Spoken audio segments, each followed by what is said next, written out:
Backford Bella Fritz, Backford and Gun, Tyler and taking home.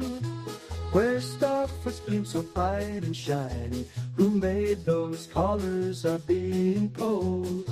Hidden by the mud flood, swept under the rug, mystery buried deep, getting dug under that Masonic checkered rug. How's it going, Ralph? Hey, hey, it's the 13th monkey. Just something about this one. This song is really good. Unfortunately, we don't have 13th Monkey again today. Well, But deep we'll do our inside of us, the 13th monkey lives in all of us, you know? Oh, That's kind of definitely. the thing. I know we don't have the space dog either. I guess I could just, here we go.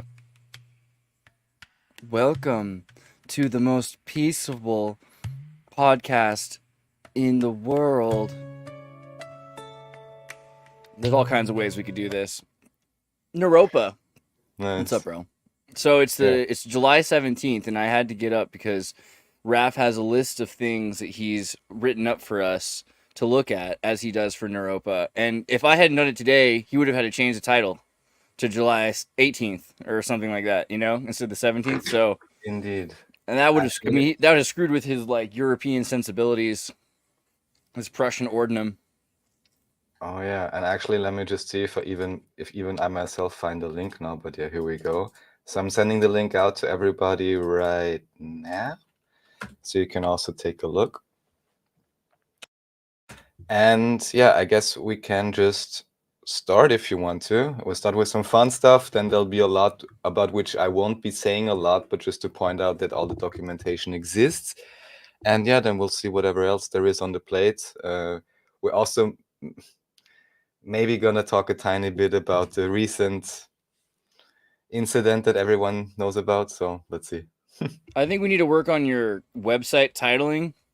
My only qualm, because I feel like you could have just titled this page instead of Neuropa-17th-July. Like, why not just put Neuropa and then like the date in numerics, you know, like 2024 and then 7 and then 17 or something like that, and then 18. Yeah, right. 19. I do that because, as you are well aware, there are about 300 to 300 dating conventions existing.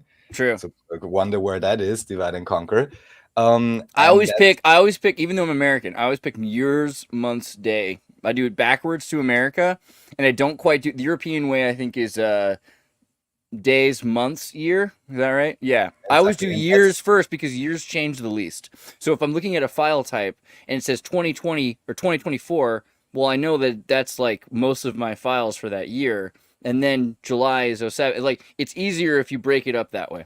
It's true, but that's also what you have file systems and dating systems for. Yeah, but mine are right, and everyone else is wrong, Raph. No, what I just mean is the file system can handle that for you, luckily, so you can sort your files accordingly. Or that's true. The software. Yeah, I'm just a stickler for being able to type in a title. No, and actually the reason why I'm using it in this particular way, and I guess even now intuitively, of course, number one would be that this is the European way to do it, quote unquote. And the other thing is, like this, at least it's unmistakable, because I believe in Britain or someone, or even in America, sometimes you switch months and years. Yeah, I think in British they switch it. And it can be super confusing because it's a day under 12 or something, and then like, what is going on? What really got to me, I'm this is the dumbest worry. It's just because of TH, and then the last one was the third, so it went from RD to TH, and I was like, okay, that kills me. That I don't know why. For me, it's more like giving a unique identifier, but I can see what you're saying in terms of. No, that's fair. It's your site. You live your dream. You live your dream. That's all right. Well, let's start off with something that we both. Let's see who else is living the dream. Let's start out with something we both have in extreme commonality, which is we find Asmongold handsome, stunning, and brave. And also, he's talking about Sabine Hossenfeld. It's like the ultimate. Yeah. Ultimate. Way to make me feel like a schoolgirl. I'm really excited. Here you go. I opened up your window. I have my window open just to show it. And then I just put it back to your window. Okay, but now the question is, let's see if we have the audio actually working. Oh, okay. No. Oh, sorry. No. I muted myself, but now it should be playing. Wait 1 second. We will see. Super low, but it's there. No, it's actually like it works like this. I don't hear it. I'll just play it on mine. Tell me where to start. Scare me. On the face of it, flat Earth beliefs are completely Okay, bizarre. I'm slightly Most flat confused. Earthers think that the Earth is a disk with a North Pole in Yeah. the middle, and the South Pole is a wall on the outside that keeps the water from escaping. They can't really agree on where the continents are, or how many there are, or whether the South Nobody Pole knows. How are you it's supposed to- impossible. How can you know how many how- continents there are? Like, come on. It's maybe impossible. How extends would you all know? the way to infinity. So it's a flat Earth multiverse theory, basically. Yeah. Part of the reason people believe in this is just a lack I of love how like this is the explanation for why the Earth is actually flat. As if, like, if you did this with a frisbee and not a basketball, it would also look fucking stupid. So how is it that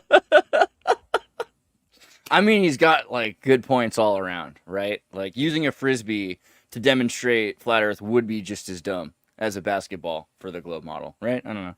Yeah, I mean, this seems to me where I don't know, how do you call it? Popular gaming YouTubers potentially reach their limit in terms of not necessarily being well versed enough to give a. I find that let's say- really interesting about Asmongold because you know his ex-girlfriend was a conspiracy theorist, QAnoner, and all of that. So, Oh, like, really? oh yeah, yeah, and she broke up with him because he was too mainstream, or he was. I think the biggest reason is probably just he wouldn't leave his house. You know, he seems like he's kind of an introvert. But his girlfriend and him, like for several years, like 3 or 4 years at least, he was just like, you know, he learned a lot from her about fluoride conspiracies and this and that, and I just don't know how much he cares, like, because he's been through a lot of stuff because his mom has died at like 70 after like living off soda pop until she nearly explodes from an oxygen tank in front of him. He's seen a lot, and he lost most of the teeth in his mouth. I don't know if there was like a shot where you just see his face, but his face isn't, you know, he's balding and he's lost all the teeth in his mouth. And I think that changes a man, right? Because he used to be this,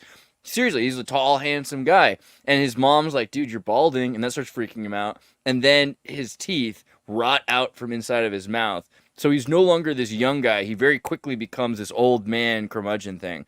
And so he just really like rebounds to being like his dad. And his dad calls him like every day. I don't know if he calls him in this stream. He called him in the last stream I watched. And he's just like, you know, his dad's cool. Like, I get it. Like, but he is more and more trapped in his own paradigm. His dad's like an IRS agent who worked for the government. Like, what do you think's going to happen, you know? I don't think he is as complacent as a lot of people. Like, he obviously knows he shouldn't say certain things. He knows that certain fringe is cringe. The more fringe your political beliefs are, the more fringe your beliefs are, the more cringe it is. Not just because it's what the party line is, it's because it's not what other people want to hear. And you're trying to get this guy, look at his freaking channel, dude. Like, he gets millions of views. Oh, yeah. And he's got 3 million subscribers basically on just this one channel alone. And he has other channels. So he's not playing the little kid game that's like, oh yeah, I've got a lunch table where my friends like to sit. You know, that's what I've been doing. And I get it. And everyone's like, oh, cool, you talk to your friends. But what that means is everyone who I'm talking to about these things already agree with me. And like 90% of the people that hear Asmongold, they don't agree with the crazy conspiracy theory. And yet they end up hearing about it because, for instance, when they talked about the Trump assassination attempt, you know, most of those people are just going to drink Mountain Dew and believe what they're told. But then there's enough people in that group that are saying, yeah, this is ridiculous. And Asmon is even kind of endorsing the idea, yeah, like, it's pretty reasonable to think that this is crazy and it would deserve to have an investigation just to prove it's not crazy, but it won't work because people won't believe an investigation can't be compromised. So it's helping a lot of the most cynical. And there's all right, the other biggest thing here. The biggest difference, I think, is that people don't always become conspiracy theorists. A lot of the time what happens is you start out as an optimist and you become a conspiracy theorist, but it doesn't always happen that way. A lot of the time you start out as an optimist and you become a cynic. Right? And a cynic's enough for a lot of people. Sure. You'll buy something, you'll expect it to be a certain way, it doesn't turn out that way, you stop believing, you become a cynic. Most people do that and don't continue on to like, man, it seems weird that they keep trying to trick people into buying something that's not real, right? Like that false advertising thing leads to a conspiracy theorist in some people, but not in everybody, right? So I know it's not his one of fault. the first presentations I gave and tortured some of my friends to listen to it actually started off, it was a very long presentation, started off with marketing and just, the basics of marketing and what you do there, representation, misrepresentation, targeting, whatever. And from there, you just put a few pieces together. And yeah, what always trips me off so often, and during the last years also, is when people, we talked about this before, can't see the collusion between quote unquote government and corporations, or that they are, literally have to be the same. For otherwise, do you really believe the US, would allow a corporation like Alphabet or whatever if Yeah. it was not, What I think is perfectly interesting is like combined? the lonelier you are, the lonelier one is, the more like the less power you have in the world, the less you understand how people make decisions, the more interested in politics someone is. I mean, like, I like politics. I know a lot of my friends do, but you have to understand, unless you're like, there's very specific roles that are interacting in politics, and they're doing it through the same way that everything else is done, through relationships. So if you don't understand human relationships, if you don't understand how people make deals and concessions and barbecue parties and stuff outside of politics, you're not going to understand politics itself. And that's part of the goal, because then people can mystify politics and stare at it like some sort of a sports game where they have to like guess who was going to be on the roster. It's way simpler than that, right? Like the other day with Trump picking Vance. Vance is probably like the most logical pick for so many reasons, not the least of which is that his last name is like same as Pence. You got Pence, Vance, and now you just I have was about to the say it end. has to be something like that, because Yeah. I have never heard of this guy, but I mean, not American. Who cares? Yeah, still. but like, who cares what we've heard of? This is a long-term American plan. But I mean, I've forget, heard Vance now, so I forget which. I feel bad now that I don't remember this. Is it under Garfield or was it under FDR? One of the parties in like the 20s, I think. People were like, "Who's going to be the vice president? Who's going to be the president? We don't know yet. Is it going to be this guy, this guy?" And then the Republican Party, I think it was the Republican Party, might be the Democrat Party. They all walk into a room and they come out 3 or 4 days later drunk as like often like and they're like, "Well, this is who we've nominated to be our the president of the United States. And you don't know him now, but you're gonna." Right. And that's always been the American way. It's like, well, who cares what you think? Like, that's not your job. This is representative democracy. We figure out who we as experts think the most important and best person for this job is. And it's not necessarily the same thing, right? Like as the president or the vice president, even though you want him to be able to do the job, the whole goal is that he'll never have to. And he's just supposed to be mitigating the Senate. Well, here's a dude who's married to a Hindu. He has a kid named Vivek. I mean, it takes away 80% of the Democrats' playbook of racism in the Republican Party, right? And again, like, his name isn't that different than Pence. So you still have like the archetypical gestalt, which is I really believe the most important thing for Trump. He's like, well, don't break what works, right? Yeah, and I mean, I don't know the details, but from what I've heard, I mean, let's not even get into this too deeply, but I'm not, let's just say I'm not sure how much his advisors, Heritage Foundation and so on, actually have changed. But yeah, for me, bro, he became a Jesuit in like 2019, and it is what it is. No, much earlier. No, 2019, but he had a Jesuit. Oh, okay, really? Yeah. So he was raised like some sort of pseudo-Protestant. Isn't that a common trope? Didn't also like Clinton or someone convert or something like that? I wouldn't say trope, but it's like an important step. So for the particular people, like if you're not in the Masonic wing, then you're in the Jesuit wing. And it was really difficult to be Jesuit in power up until the 60s and then into the 80s. By Vatican II, it's a different Catholic Church. And the Vatican II and the Protestant Freemasons are kind of working together, and you see that with the Archdiocese. In 2019, he who had been basically an atheist and had been, Vivek Ramaswamy's roommate, named his kid after Vivek Ramaswamy, which again, a lot of people thought Vivek Ramaswamy might be the vice president, but there's a lot of reasons why he wouldn't be, beyond the fact of racism in the United States. Here's a guy who has all of the features, right, of this Hindu guy, but he's still white enough, for those Christian white fundamentalists and stuff. I think that's a big reason. But then the Jesuit thing is like we talked about this before.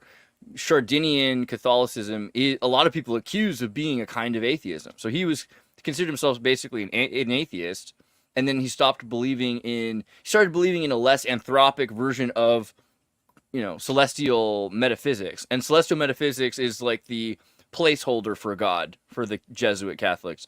So it makes a lot of sense, this group.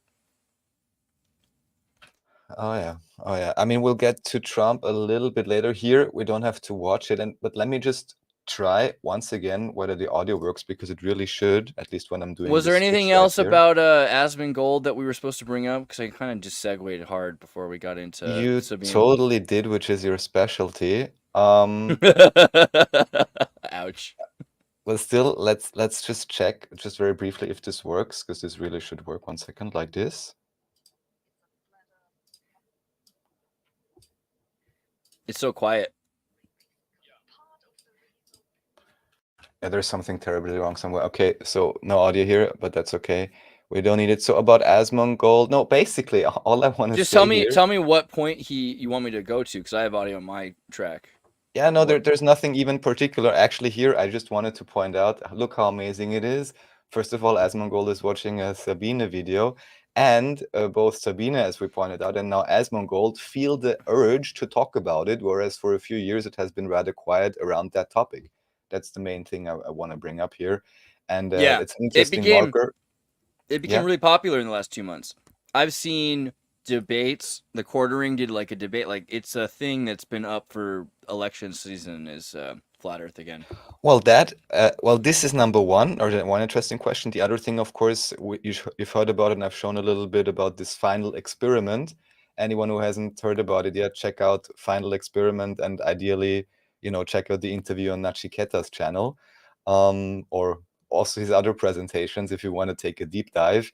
And it's just very, very strange what kind of individuals. And I told you last time, now it's official, probably also we're gonna go experiment or whatever, that suddenly who is interested? Neil deGrasse Tyson and even Captain Kirk, William Shatner, as I said last time. So this is like so suspicious, I can't even tell you. And anyone, again, check on Nachiketa's channel for a deep dive into this topic.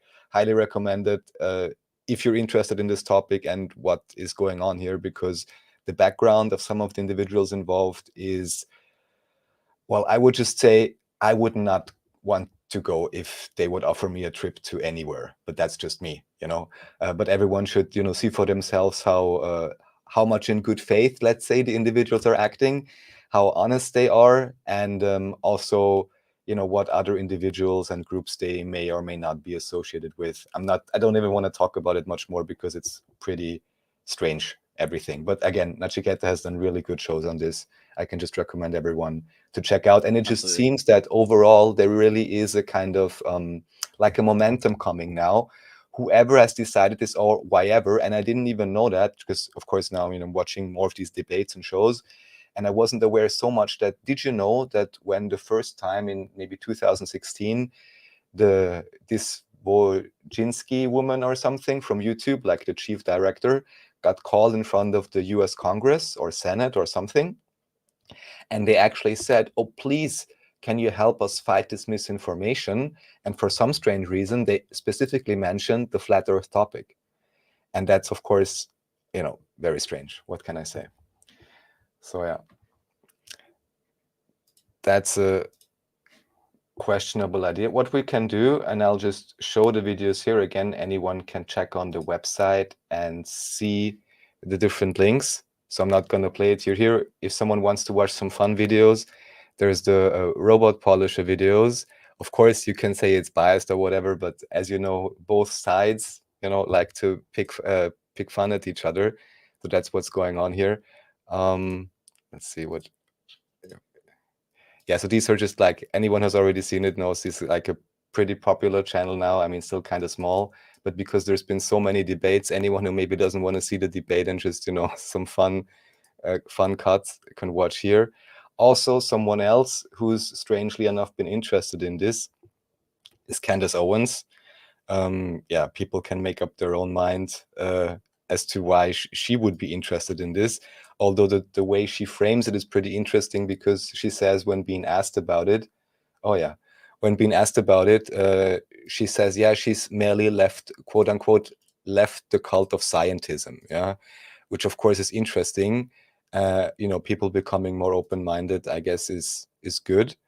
Yeah, that's the first term I used to describe Candace Owens. Which term? Open-minded. No, I'm just kidding. Oh, well, look, I didn't follow her closely, honestly, but she may have all kinds of strange views. But anyhow, she's picking up the topic. What can I say? Yeah, and she's kind of hot, so good for her.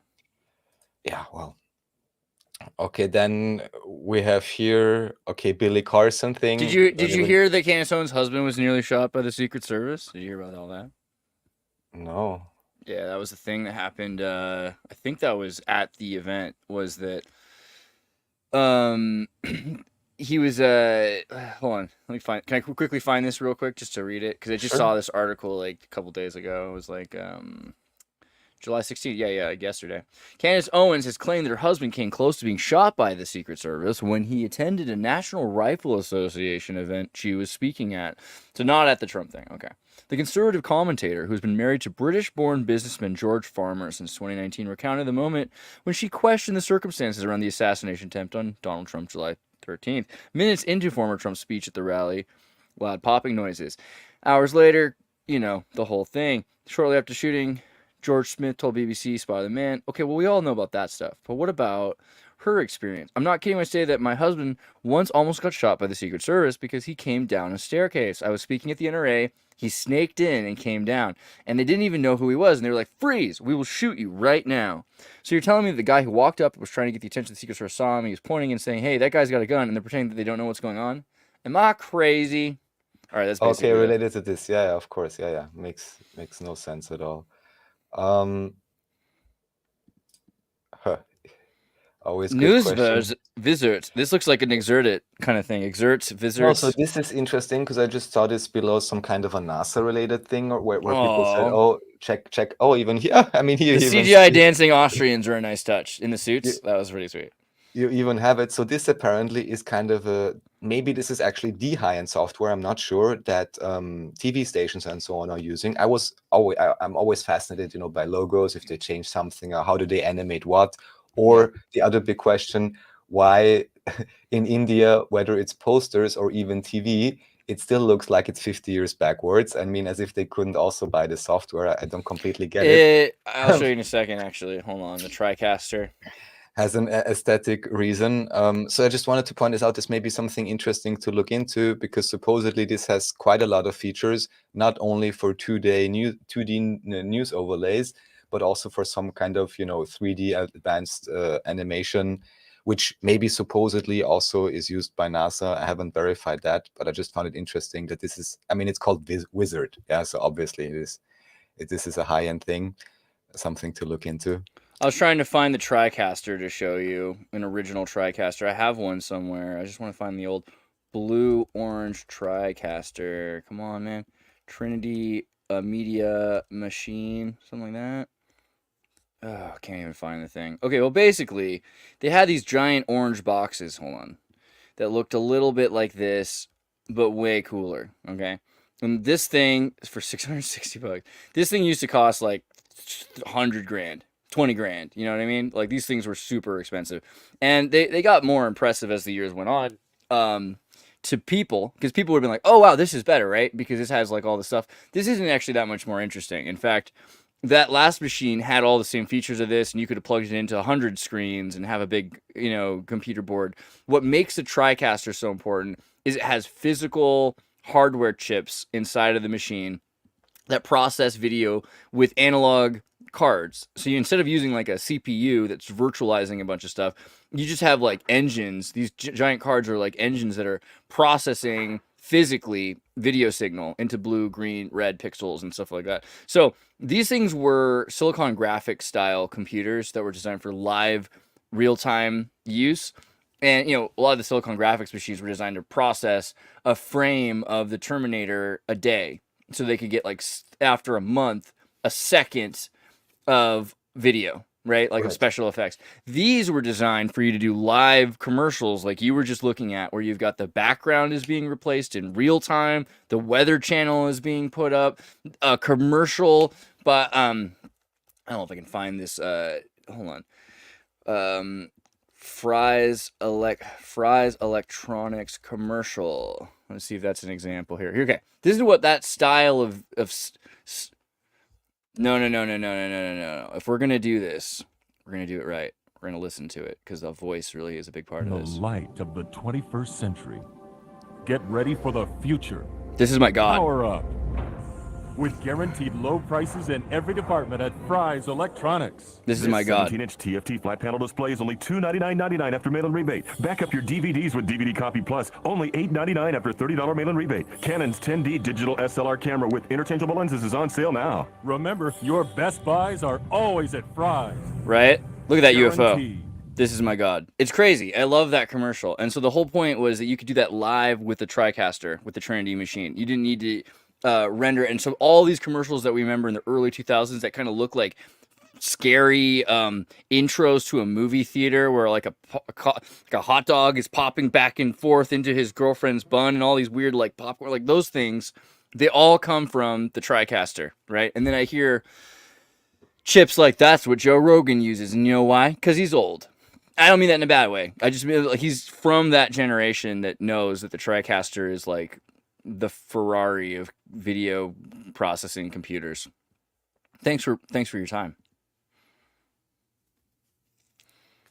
So here, just not to say one-sided, as I'm sure anyone who's been investigating getting this has seen, there is all of these pretty extensive, I don't know what to say exactly about it, debunking or explanation videos which put together all kinds of interesting ideas and then strangely enough, you know, often come on with the conclusion, of course, it's completely ridiculous.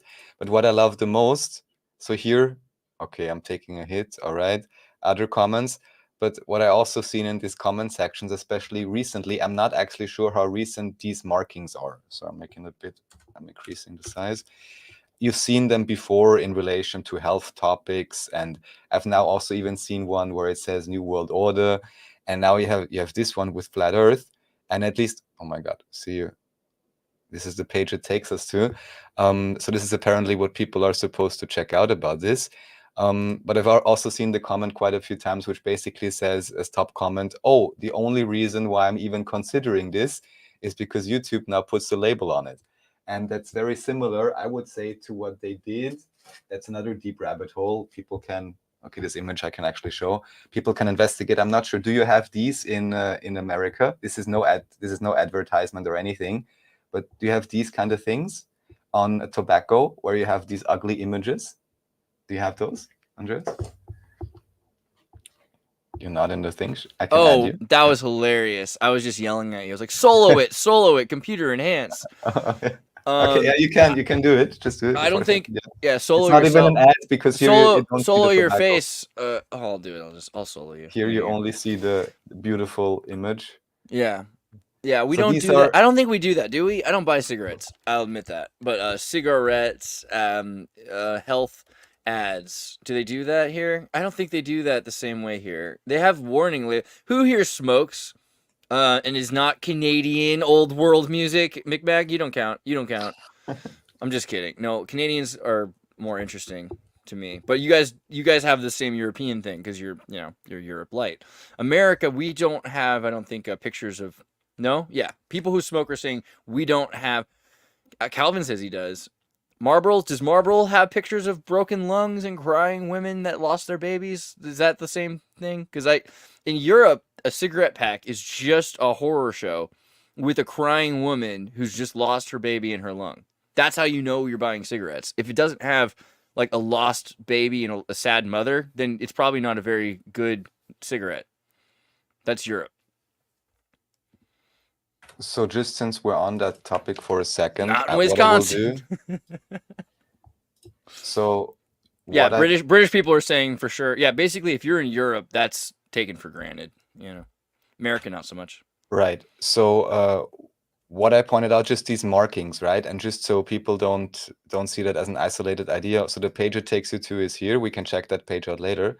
What I'm going to do now is I briefly want to show an article. I'm not sure if I ever even showed this on air. Nothing makes you feel better than fresh American cigarettes, which will help your breath. Okay, I'm sorry. Oh yeah, check out old advertising campaigns for smoking. And strangely enough, this was done by one of the, I don't know, grandson or something of Edward Bernays. And then in the 2000s or whatever, or in the 90s or whenever it changed, he actually switched to doing anti-smoking campaigns. So that tells you about, how much, I don't know, conviction or right. Well, values. Do you guys have the Truth campaign? In America, we had these buses that showed up everywhere, and they gave people dog collars, like military-style dog collars that said, "Don't smoke," pressed into them. And truth. Well, the Truth only movement... had the say no to drugs campaign. That's what I know. Okay. Hold on, let me just, because this is Truth Philip Morris. So the nephew or the son of Philip Morris created this this campaign called Truth Campaign. Let me see if I can... Yeah. Wow, I can't even find it now. Truth anti-smoking campaign. There we go. Truth. This is what it looked like. And it was so big. It was like amazing. Huge amounts of money went into it. And this was the beginning of the making cigarettes seem expensive, because you had to tax them to keep people from having them. All of a sudden, cigarettes went to like $10 or $20 a pack because of the Truth campaign. And when you find out that it was run by Philip Morris, the largest cigarette tobacco company in the West, it's like, wait, why would a tobacco company want to legislate their prices so high?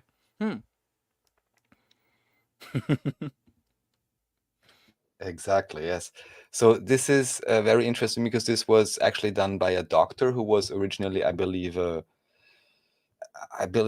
oncologist or even do something with the heart. You can check her out. Dr. Gabi Segura is her name. And she just basically presents a different point of view.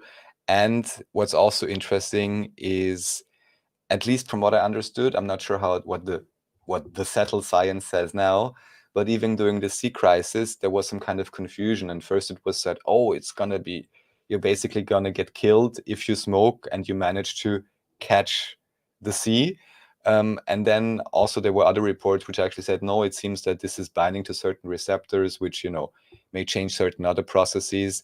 But anyways, to anybody, especially if you're a smoker or whatever, or even if you're not, I can really recommend checking it out, just to, how should I say, also make it seem less scary. And what she also did, because once I wrote her an email, and unfortunately I can't find that podcast anymore she sent, but it should be somehow related or somewhere on this site, where individuals actually made a study, maybe I mentioned this before, or a meta study, and they investigated medical health studies which were not related to smoking. And there it actually appeared as if those cohorts that say smoking yes were, strangely enough, in the, let's say, higher ranking cohorts in terms of health, which of course would be completely counterintuitive if it is true that the only and worst scourge for humanity is tobacco smoking, and not a myriad and millions of other environmental effects, pollution in air, water, toxins, media, whatever else, parasites, all that it could be. So yeah, can everyone recommend? I think mononicotinamides probably, like nicotinamide mononucleotides are healthy for you. There's certain kinds of vitamin Bs that are associated, B17s and stuff, that are associated with nicotine, or with nightshades in general. I generally am afraid of all nightshades. Like, I'm as concerned about tomatoes as I am about tobacco. But I do think that there's healthy things in poisons, right? Like, so the idea that a tomato is just poison is incorrect. There definitely are atropine alkaloids and all kinds of things in a tomato that are not good for you. How many people die eating tomatoes, though, right? Like, it definitely happens, but it's a lot less. Well, it's always the question, what do you attribute it to? You never know. And, there can be things which can be detriment over a small or longer term. But in the end, then you have some kind of issue or disease. But what is it attributed to? Drinking tobacco. Drinking tobacco leads to life. Smoking tobacco leads to death. This is weirdly Mormon. I don't know, Wes, if you're in that like Mormon wave or something, but I read the Book of Mormon and it says, you know, I thought it was like going to be like, don't drink coffee, don't have tobacco. Doesn't say that. It basically says you can use tobacco on your skin and in teas and like rub it on wounds, but you're not supposed to smoke it, right? Like, I don't think it even says don't smoke it. It just says what you're supposed to do with it, which is to rub it on your skin and like to use it like subliminally and things like. So there's a lot of practical uses people don't even think about, where if you take a giant tobacco leaf and you wrap a wound in it, well, it has all sorts of natural things that help the blood from flowing, starts coagulation. It has antibacterial properties. Like, there's, yeah, tobacco leaf is better than a Band-Aid in certain circumstances. Not a doctor here, not medical advice, but yeah, there are uses for things, and we just are like, hey, marijuana is a great example. Like, you can use hemp to make fuel, plastic clothes, anything you want, feed people. You can use it to make anything, and then people burn it to sit around and do nothing. That seems like a weird inversion too. Yeah, so basically, anyone do your own research. I'm not recommending anybody to do anything except maybe understand more. And then, because maybe it's not as bad in America, but in Austria, I mean, they finished it now with the lockdowns, but also before, or in Germany, basically they destroyed gastronomy more or less by forcing restaurants not to allow smoking. I'm not sure. Can you smoke in restaurants in the US? I can't think of a single one, but you can, I think, smoke outside in some restaurants. California pretty much no, unless you're like, actually, you know what? Yeah, outside, they do these things where they build like an outside room that's a patio with a roof and everything, but it's not really a room because it's like a tent thing. You can do that. But yeah, not inside. I mean, basically at this point, if you want to have a wild time in California, you have to head up to a library where you will find like people on drugs and research chemicals in every, like forbidden book section. More dangerous and fun than the bar. Yeah. So basically the whole point here also is, of course, people telling you what to do and why. If I would run a restaurant or whatever place, why could I not decide myself if I want this to be a smoker or non-smoking or segregated place or not? And then, some people at least just get completely triggered, just as if when even potentially I may quote unquote have whatever supposedly transmissible thing, here it is similar, because someone would be lighting up, then you have secondhand smoke wafting around and people thinking they're gonna die of that because or whatever, right? So people have voluntary decultist asking, does anyone know if American cigarettes are really cigarettes without harmful additives? Don't trust anything you read, or for me, because I don't smoke, but I did have a girlfriend who smoked American spirits for a long time, and they seem kind of on the up and up. Like, they send pictures of the team that, like, I guess if they know that you're smoking, you're probably going to die someday, and they're worried about you. So they send you pictures of their team making cigarettes, and it seems like it's I don't know. Something about American Spirit seems like they could just legitimately be making organic tobacco. I'm not sure if like organic tobacco is that much better though. I hear you, Raph, that you can clear your lungs. A lot of people have talked about this since the Middle Ages. That, in fact, during the plague, people waved around incense because they thought the smoke would keep things away. So it's kind of a natural progression into the Turks and Turkish tobacco from Virginia tobacco, that out of superstitions about the healing and the protection by smoke, right? Well, here it is suggested that this may not have merely been a superstition, but actually something to it. Yeah. Yeah, yes, absolutely. Yes. The just my only concern with that is, like, from my study of nanotechnology, when you burn anything, it becomes carbon nets, right? That you've got this micro nanoscopic net of carbon that's shaped sort of like an aerial antenna on the roof of a house, right? Like, look at a aerial antenna. I mean, do we really want to talk today about what or what not people are willing to put into their bodies? I just want to make this point though. Like, a carbon antenna that is shaped like a net, right? These kinds of emergers, that's what you're getting out of burning anything. So when you have billions or trillions of these nanoscopic carbon nets that can cause confusion between cells, disrupt genetic sequences, they can get lodged into a ribonucleic acid so that it's hard for a mutation to have a proper reproduction without, excess gratuitous mutation.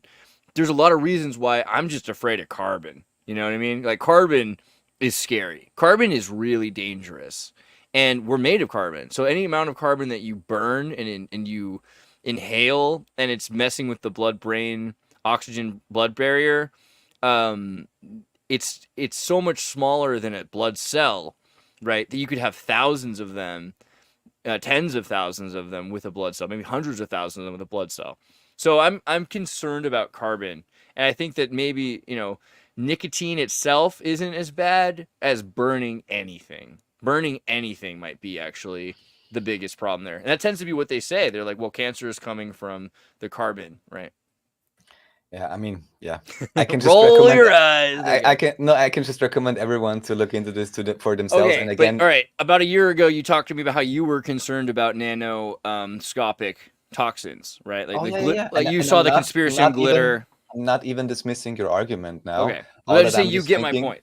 Right. Of course, no, completely. And also the idea with burning, I've also heard that. And then there could be different ways. I just basically want to point out, if you want to identify potential threats, it's always about the amount, what is the real threat level and all of that. And just usually that scale is kind of off and people are hypnotized by one thing, which maybe, in some cases detrimental, in some cases maybe even be beneficial. Donkey Jaw got it. The word tobacco means the Y-shaped straw they use when they go and they blow the tobacco. They blow the DMT snuff mix with the tobacco, which has the MAOI and the mononucleic. I understand what he's talking about, but I don't understand how the word tobacco means that. I think that the word tobacco is actually like a traditional term that has to do with the tool that they used, not the actual plant itself. Let's go to etymology. From Spanish word derived from the Arakan language, it was said to either mean a roll of tobacco leaves or the L-shaped pipe snuffer. Tobago. Tobago is the L-shaped pipe snuffer. So I don't want to type snuff rapé on the screen because, it looks like something else. Snuff rapé. Here you go. I was about to say, would you like a demonstration? That may actually definitely, I mean, all I can say is indigenous tribes supposedly do this 3 to 5 times a day. And I used to do this 3 to 5 times a day. I lived in South America because I didn't smoke. I was like, this works. Oh yeah. And I have a friend who visited one of these tribes and she said what Europeans like to do with drinking games, some of those guys like to do with Hape, where they then literally, I mean, I cannot even imagine this because I'm sure their stuff is pretty potent and fresh. But not only that, they then apparently use, they fill up their hand or something. So you have to know what dosages of what are right for you. I try to be pretty laid back, but I was in Peru and we were having a lot of trouble, right? Because Alan Garcia was just shot or killed himself. We're not sure. The president of Peru. We had to sneak to Chile. Ian Crossan was with me. The Peruvian Lima airport got us a place to stay in the meantime in a hotel room, and we're hiding in the airport back and forth. And so I just pull out my rapé and I'm thinking about it. I'm like, there's no law against this, and I've lived my whole life kind of you shouldn't do drugs in public, obviously, because that's rude and illegal, and also there are biblical reasons you shouldn't do certain things. And here's all of a sudden this new justified Native American thing, the rapé, where you can snuff tobacco. No one's going to be upset. It touches your skin. It seems even Book of Mormon approved. And I'm just I'm in an airport surrounded by people with machine guns and stuff. And I pull out the rapé and I just start doing it at the airport in front of people. And Ian Crossan's like, wow, can you do that? And I guess you can. So there's something about rapé that's so outside of our society that they don't even know what to do. If you are in a Native American culture, it's black and white, water and oil. They don't even, it doesn't even fit enough to have rules against because it's so weird, I mean, I guess, and technically, I mean, at least unless you have a particularly special blend, the substance itself is just different plants and tobacco. So there is nothing illegal about the substance itself. And then it just looks strange when you do it in public, that can be part of the fun. So what can I say? Yeah, sniffing stuff in an airport in front of security does seem weird and almost worth it just for that, I'll admit. Yes. So continuing on what we already spoke of, just to see that even more is blowing up. Dude, Roseanne. This is on John Thor's channel, so there's only a few views, but on the main, I guess it has hundreds of thousands of views for sure. Excellent. I actually think Dave, gave a pretty good presentation. Roseanne was very sympathetic, very open-minded. I Also, like her Dave son. more and more, especially like the more like people are rude to him and that he just like can stomach it. Like that's pretty impressive, right? It is, yeah. I mean, yeah, has to be for anyone who has any popularity because you will always have detractors for good or bad reason, or in good faith or bad faith, Yeah. or criticism.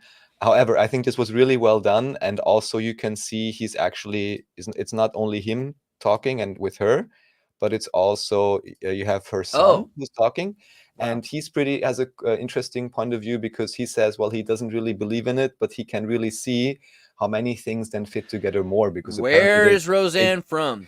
they did a series on conspiracies already, and he's kind of getting the point that there is a connection there, and yeah. Where is Roseanne from? That's a good question. I She's guess raised in Salt Lake City, Utah. Salt Lake City, which is pretty flat, or are you gonna say that maybe she's got some of the, how should She's I got say, some of that. Mormon If you're ideas? raised, yeah, if you're culture. raised, she's a Jew raised around Mormons. I mean, if anyone's gonna pick up what they're laying down, it's gonna be Roseanne. I think Roseanne knows a lot more than people realize. I really do. I mean, she even said at some point, like she's talking in this interview, she said, oh, she's talking with people that know stuff, this and that, so God knows. And also because, of course, they talk about the possibility of even this could even be on the standard map, that there is lands. I mean, it was identified, right? That they said there is an island somewhere and it wasn't there. So at the same time, there could be stuff inside or outside whatever region that we don't know about. And Roseanne immediately says, oh, if there's any place else I can go, I want to go. I'm so bored here, So she has the exploratory spirit too, which I guess is pretty cool. So yeah, they have a cool conversation and they invited him back. So this is going to continue. And I just think it's cool that someone Matt's talking to her. That's a whole Maybe, South yeah. Park thing. There's a whole South Park where she's like Mr. Hanky. She's like, I'm sorry, I was on Ambien. I can't even remember what I was saying. Which is kind of true. But I mean, don't take Ambien without going to bed. Or ever, actually. Just don't take Ambien, really. Yeah, I mean, yeah. I can't talk much about all these American style. I know drugs. these are talk about first world problems. I'm sorry, I was on Ambien, and I was in my Ferrari, and then I got in the hot tub with some champagne. Got on Twitter. Yeah, basically, that's the biggest drama. Then just to finish up on Nachikita's channel, you have an awesome recent interview with David, where in particular he's being asked the quote-unquote difficult questions or whatever, and that's simply because they agreed to do that. And he was asking him, I don't know, even about his business or this and that. And yeah, so anyone who wants to know more, they can check that out. And with that, I guess we're done with that kind of section. And what I would do now I would go into history a little bit, and I would just show different documentaries that I've watched in the past weeks. Based. So what we got, so basically this is the whole World War I, World War II thing. I'm not gonna say too much. It's all in the link list. And unfortunately, of course, many of those are in German. So you want to put on your CC if you're watching it and you're an English native speaker. It can be cool. I mean, how should I say? It's probably good, even if it's just a German official production, if you're from America or wherever, to maybe get a bit of a different view, although some people would say, much of the media even today in Germany still is heavily influenced by American power groups, or what they tend to call Atlanticism. So here I'm just going to go through a few. Here, this is interesting because this was made by Hugo Portisch. I'll talk about him in a second. He did the main documentary for Austria about the First and Second Republic. And I asked a few people, it's kind of strange that they really waited until 1980 to even start producing anything about this. And it seems, and oh yeah, also, and how should I say, yeah, let's just spill the beans here in a sense. I specifically asked my mother about it, and I asked her, when did you consciously realize what happened to Austria in the 1930s, or that, it was annexed and so on?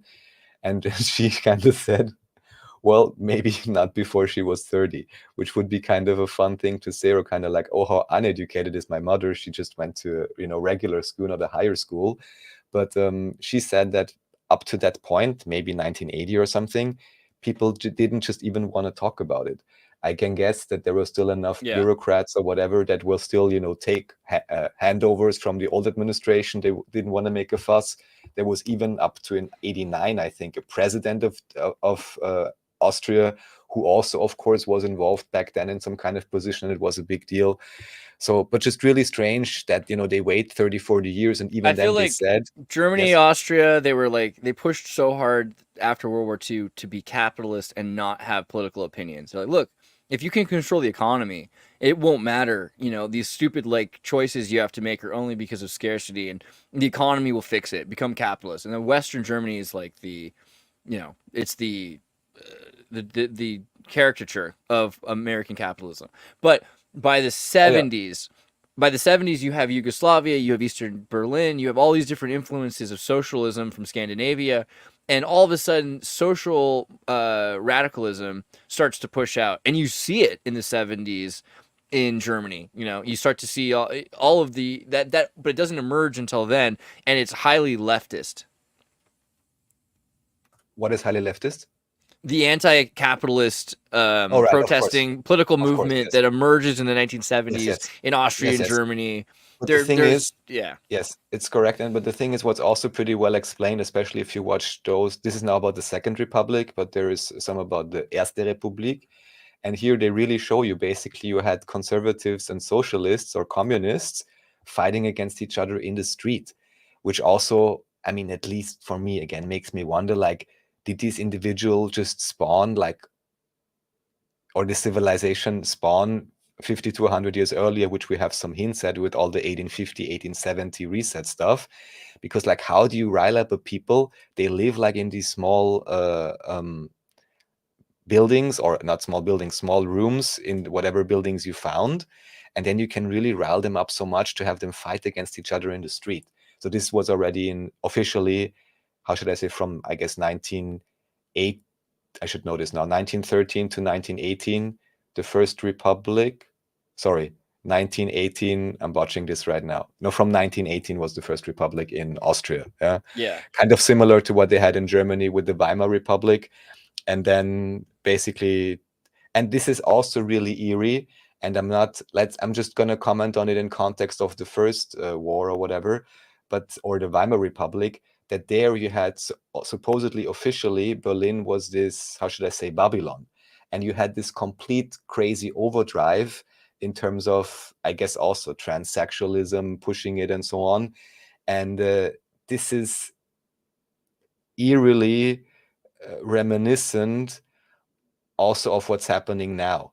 And then I'm like, why they always pushing these extremes? And it's a little bit strange. And it also seems that this is, how should I say, this is not random. Yeah, because how can you even make people interested in being like, oh, let's fight back against this? You really need to push it on them, because nobody would care if someone is cross-dressing or you have a variete show somewhere. Yeah, so I'm really wondering, what is a civilization level game happening here to push certain topics and allow them to be so in people's face and piss everyone off, only that then you can have the pendulum swing the other way.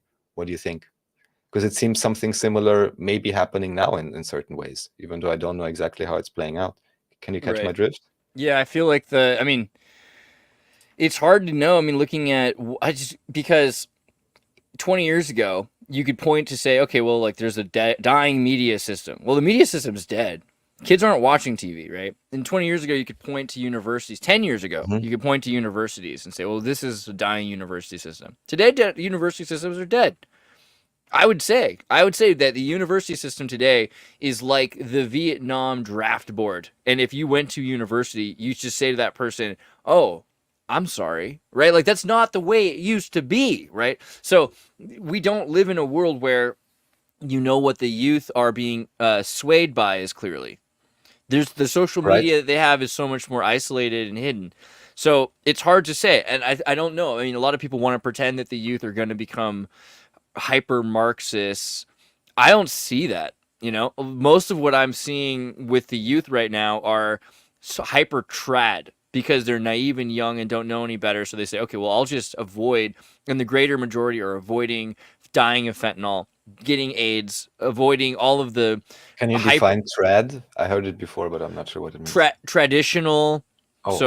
So the idea of trying to be traditional is also a romanticism. They don't know what tradition is, right? But their idea of tradition is like, don't have sex before you're married, which is becoming common. I mean, I talked to several kids and also mothers, right? We had Jody Shaw on the show who talked about her kids. In schools, they're saying, yeah, the cool thing now is to maintain your virginity, right? Which is a huge departure from the American Pie generation, right? That you have to Wow. pledge, right? This So may I see. actually be beneficial in many different ways. A lot of I believe that there will be like there's a baby boom coming from this war. Where every war has a baby boom. But what's interesting is that kind of conservative liberal bounce back, because this is the Family Ties Michael J. Fox generation. That's what I see.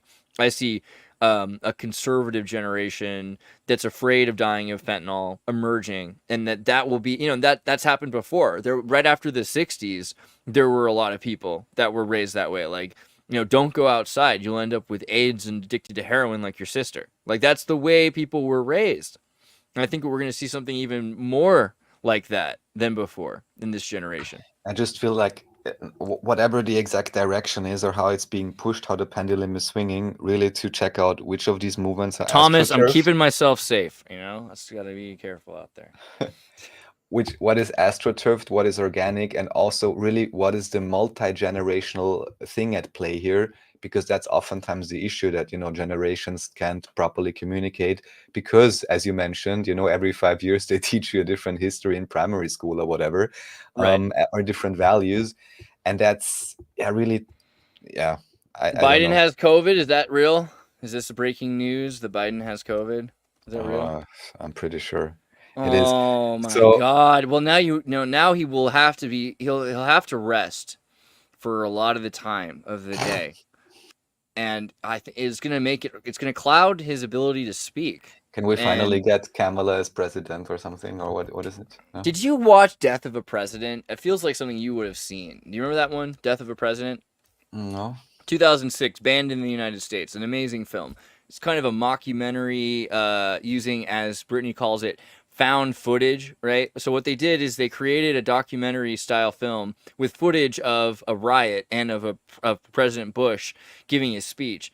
And then they show President Bush being assassinated and what would have happened if W. Bush was assassinated in 2007. And how Dick Cheney would have taken over, and all of the fright that comes with having, like, some people hated Bush so much because he was the puppet, until he was on Ellen and they pushed the applause button.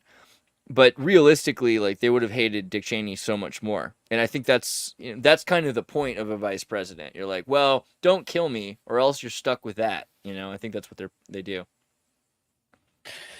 Yeah. But isn't it really his wife? Because, like, FDR was president 4 times. Now you can only be president twice. Back then, they just kept electing him over and over and over again. And he was like he was in a vegetative coma for the last 8 years of his presidency, basically. His wife would be like, oh yeah, he nodded. That means I'll sign the document. Oh, he kind of muttered. So that means no. Seriously. So, like, well, that shows you the real importance and real power center. What can I tell you? women, well, shocker there, Well, that also, but yeah, I mean, men and women can be actors, I guess, so as long as someone's signing the document. So just to briefly go back to the story. So here, actually, it's about the First Republic. I can also recommend those. It's a really small channel. I have no idea how they came about to do these, but they are like summarizing the same thing that Portish did, whom I showed earlier, but in their own way and really well. And for example, what many people don't know, in official history, Austria didn't even want to be independent from the very start.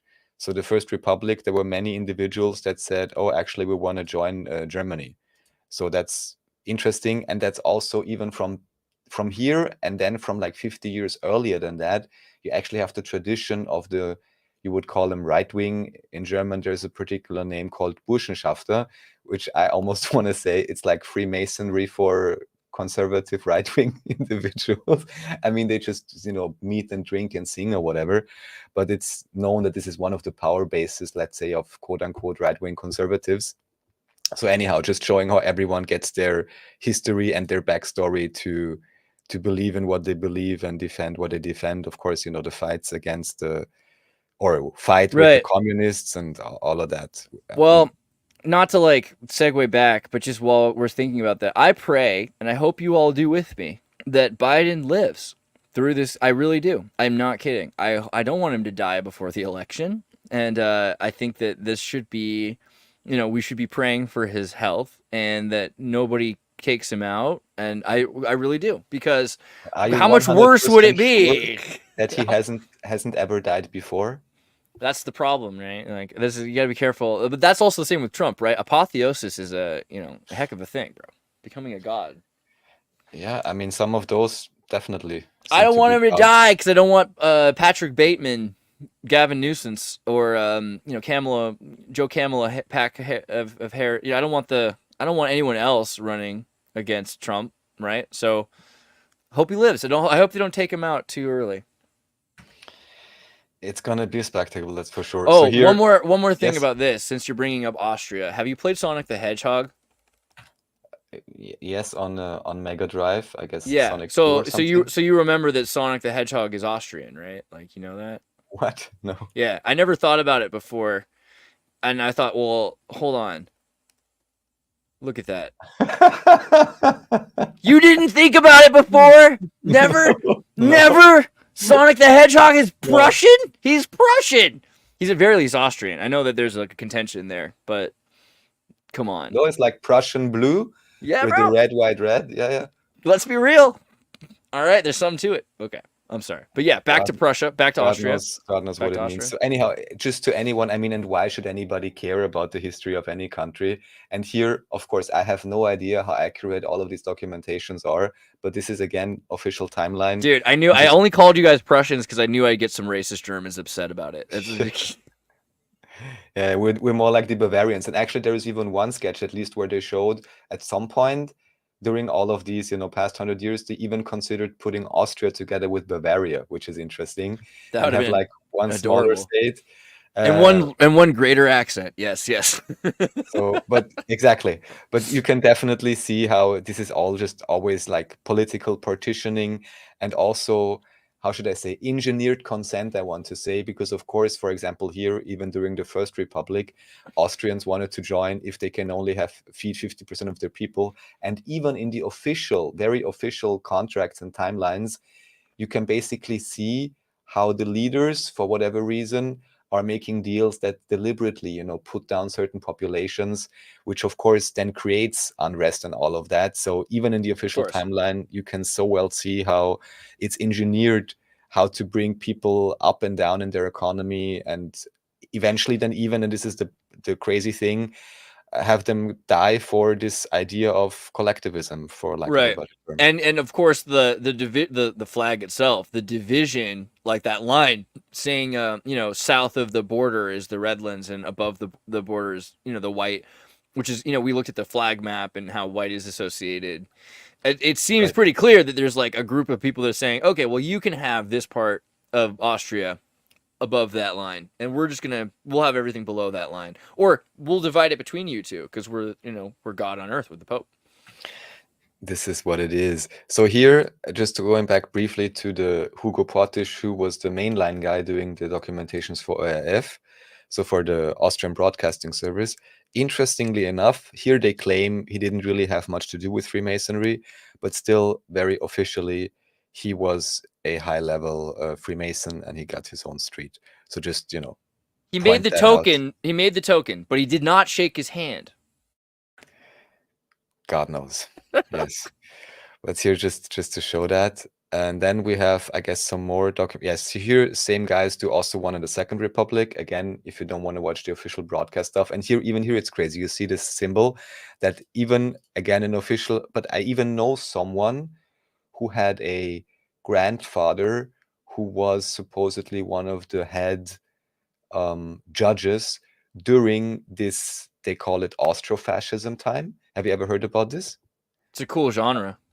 Of course. I mean, I'm sure you heard about this, no? That basically, and it's almost, I think it's almost, I don't know, ridiculous or something, but maybe because of the success at that time or success or whatever you want to call it, that Hitler had in Germany, strangely enough, beginning from like, I don't want to say anything wrong now, 1930s or something, you basically, it's almost like they recreated a similar thing. You know, they called it Ständestaat, which is basically like a caste system where they said, oh, you have the farmers, you have the workers and all of that, and everyone is one happy family. Right. So it's Dollface, kind of right? Dollface, yes, Dollface. I like calling him Dollface. Engelbert Dollface. Yeah. I mean, even when you say it like that, it makes me wonder even more. That's how you But yeah. remember stuff. I don't know what else to do for you, but Dollface is actually really interesting. Yeah. He helped the you know, what do you call it, with the parliament, the dissolving of the parliament and the, you know, the beginning of direct rule, and it made a lot. Here's what I would, even in today, defense of there's one- Austro-fascism, it made a lot more sense in that moment when you got people that are eating out of trash with wheelbarrows full of money for bread and central planning in Russia, and you're like, no, you know what? Let's not do that. What can we do instead of central planning? I have an idea. Let's just put some like new archists, like intelligent, wise philosopher kings in charge, because we've been reading all about Athenian philosophy. Let's do that and just see what happens. Is it perfect? No. But is it as bad as people think?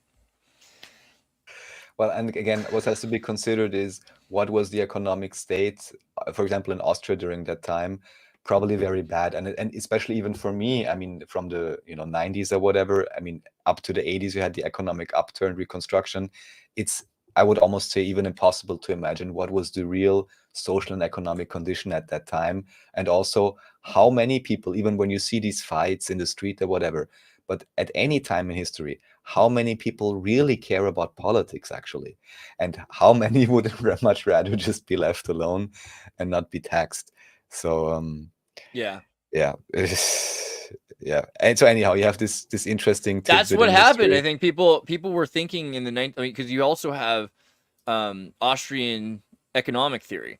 And so I think that what the idea behind Austro-fascism is like, do away with as much of the government as you can and have it be directly controlled by the economy. And so a lot of people will look at Mussolini's corporatism and say, well, these guys Right. know money. These guys know money. Why don't we put them in charge of the money? You know, and I think that there's a problem with that logic, because obviously if they're that good at money, they're Because again, with the way you just said it, let's put the one guy who apparently knows about money in charge. I don't even want That's to how that consider happened. something. I feel like I just, in defense of how it happened, because people are like, oh man, this is just such a crazy idea. Like, what kind of political nationalism and like propaganda was necessary? the- I the think just real- hungry people is enough. They're like, you know what? It's not working. We don't. These guys don't And know what this- they're doing. These popularists aren't the ones to decide this. And the very basic problem simply always remains that you elect someone in advance. And if, I mean, I would be happy to go around electing representatives if every day I have the possibility to recant my vote and recall them. And since that, strangely enough, is not existing in any of the so established democratic system that the whole West agrees upon, well, makes you think, why is the representative system set up in this way? And there's certain rules you cannot question. Well, all you got to because- do is you got to sign a piece of paper that says that you don't really need to have control over your destiny. You just say, I surrender to the majority rule. And then they ask you, like, Exactly. who would you like to be president? You're like, well, you know, if it was up to me, I would pick that. But they don't really read that part. They're just, as long as you signed that you will put up with whatever the majority rule is, that you will surrender to the oppression of the majority, Right. Exactly. then their job is done. Dictatorship of the majority, even though in official history, even all the republics supposedly are based around on the protection of minorities, officially. How well that actually pans out, I don't even want to comment any further. I'm thinking about the US now, but doesn't matter where else. I'm not sure if that's really the thing. So then what we can point out, just briefly want to show this, and I have most of those in the links too. This is very interesting because here you have all these interviews with individuals that actually were like, you know, I want to say low or higher level servants, either for the Germans or wherever else, or were fleeing, but to have actual eyewitness accounts. And what is pretty impressive, I have to say, is that some of these old individuals I listened to quite a few interviews now, and some of them even said they were never properly asked before. Some of these interviews were done in the 90s. There's like a few, these channels are all linked that apparently have this in the archives, and they're now slowly bringing them out. And here, for example, interview 1999. So this already would be 25 years ago, which of course is pretty great, because when do you even have someone old to even tell you anything? And it just really helps both to understand how these people were thinking, again, economic situation, again, just to understand how can something like this even come about. Although what you also hear, not in this interview, but in another one, this is interesting because this guy for 8 years was like on Hitler's private residence on Berghof. He was like the, how do you call it, house manager or something?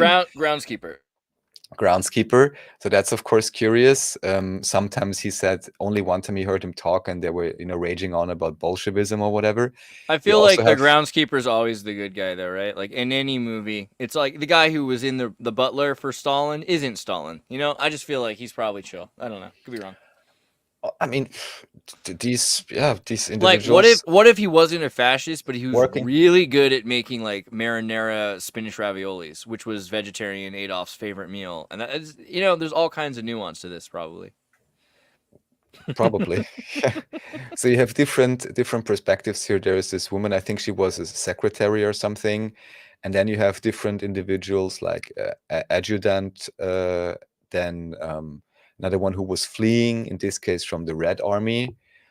She was a very popular publisher for many years in Germany. Interestingly, I didn't really know her before, but was quite instrumental apparently in post-war Germany.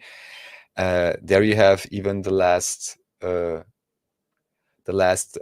leader of the youth party Chip. in Germany. Yeah, Chip. They're vegetarian. Chill out. Calm down. You think that like Hindu Adolf wasn't worshiping that calf milk? Yeah, bro. Just like Krishna. That's actually one thing that repeatedly comes up, and even someone says that, and again, even then, makes me think of different situations. Oh, you mean like Vance being a Hindu and having a kid named Vivek reminds you of Adolf being into Hinduism? Weird. No. What I want to say is that according to some of these interviews and people that were sitting on the dinner table with him or serving or whatever, apparently Hitler, many times he's known to be vegetarian. And according to these witness accounts, he repeatedly even, and now listen to this, made fun of non-vegetarians. Yeah. And said they were eating corpses or something. Obviously, yeah. Hitler started the first animal rights in the world. He also started the first anti-smoking campaigns in the world, dude. Like, there's no one like this hipster Hitler character. It's really, like, important that people understand that if you go to a liberal arts school and you become a vegetarian, like, this could happen to you. I think people should know that. Be careful out there. Well, I think there's a few more qualifiers, but yes. Then true. He also loved dogs. He was a good painter, but I think that's see all this. That's what I was talking about. So here's my favorite. Here's my favorite though. Death Camp for Cutie. Come on. All right. So but what you also have. So this is not just historical footage, but at least one of the interviews, they even also said that then during the war later, someone was at the front. And then he noticed there was the military police going around, and he asked, as a normal regular soldier, asked this colonel or whatever going by with these people, when military police or whatever, he was like, what's happening to those people? And they were, I guess, many of them even German soldiers or whatever. Wow. And of course, the colonel just said, oh, well, it's none of your business. Don't ask about it. Don't talk about it. We've not seen anything. Oh my gosh. And yeah, most likely, either marching them to death or whatever. And then he realizing, of course, maybe the idea I believed in or whatever, of course, causes casualties. I mean, ideally, this would be a realization on any and all sides in any empire. But, what can you get? So here, this is interesting. This is Russians and Americans dancing in Second World War after winning. And here the only story I know, because even here, of course, I asked around in my family, only story I heard was from my great-grandmother. I only relayed. She was only complaining about the Russians at some point, but nothing more. And even here, so strange to me that all these old individuals, they just didn't want to talk about it. They didn't want to say anything. Oh, and there was one thing. Let's see how we can pull this up, because this is really strange.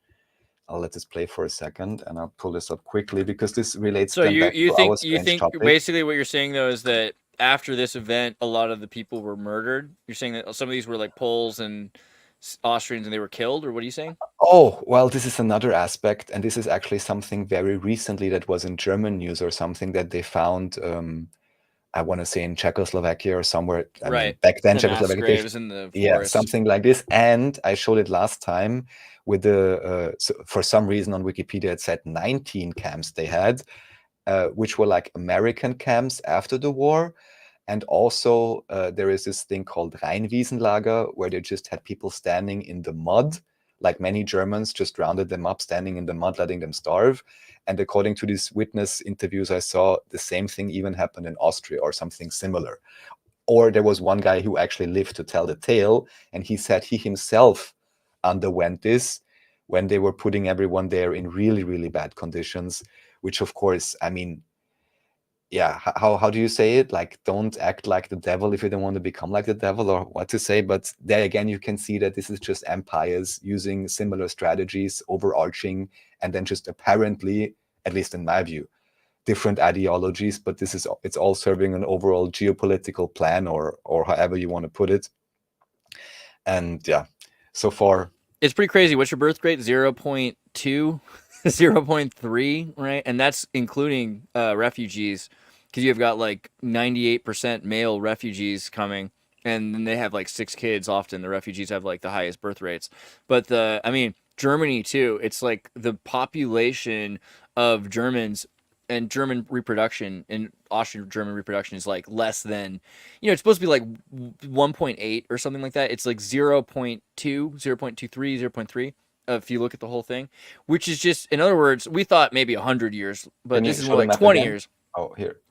This is Austria population density, but if you look at the male 2023 male-female surplus, right, population pyramid, and you can see the birth rate decline. So here's static from 1800 until about 1860, and then it starts to decline. And the decline is... How believable is that map? And why, strangely enough, does the only movement start occurring in 1860 or whatever, when apparently all measurements in all the world started occurring? So I wouldn't be surprised if there was like... Well, here's what I would say, though. Like, with ethno-religious states, right, like the Holy Roman Empire or the Bohemian Catholic Empire, having in a religious ethno-state, things are slower, and people stick to the same traditional values, or else they get killed in witch hunts and all these things. So the idea of having 5 kids and not sticking out is kind of similar to me as like Germans putting up a flag they don't really believe in so that they don't stick out. I can easily see the practicality of having around 5 kids, a family, if you're living in, the 1800s. And then as industrialism, the enclosure movement, you're living in cities, there's less rooms in your house. I can see industrialism lowering that until industrialism has a social democratic benefit, which is clearly what happened in the post-war period, right? But then there's an incredible drop again, and then it seems like there's a static effort to keep it at as low as possible. It's been basically like end of war level low is kind of the goal here. And this is in order to make sure that within 2 generations, there are basically no Austrians left because the population halves. And then in the process, you have people that are having 6 kids who are like, I love them, but they're not from Austria. So the idea is that in 100 years, Austria will be non-Austrian. They may have been from Austria 200-300 years ago, but yes, it may have could have been maybe right. their great grandparents coming back. So now I have a quiz question for you. Maybe Austria used to be somewhere else, Yeah, well, that's the other question. What was it? East and West Austrian Switzerland, but I forgot the second term. But anyways, so plus and minus. Who is this? Are these German boys? I mean, what do you see on their cap? Is it a moon? I can't quite see it. Is it a crescent moon? There's not a higher resolution than this, I'm sorry, but that's what it looks like to me.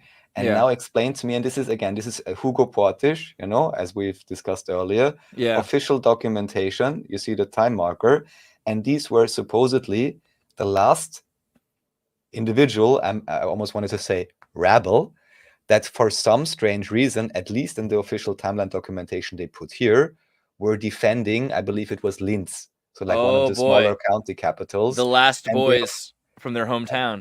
But I'm like, what? Damn, that's sad. That's sad because these guys, non-politicals that were indigenous, trying to save their town, and they're gonna get killed off. Yeah, or maybe even like that, because why they have a crescent moon in their cap? Like what? In which world does this make sense when Germany is ruling Austria for so many years and all these boys have crescent moon caps? What is going on? Let's look it up. Which Austrian cities have crescent moons on their symbol? Vienna has a crescent moon. Graz has a crescent moon. Show me. Okay, hold on. Let me see here. Graz wiki. So they were like city-state nationalists. So what you want to tell me? Right, exactly. Vienna. Hold on.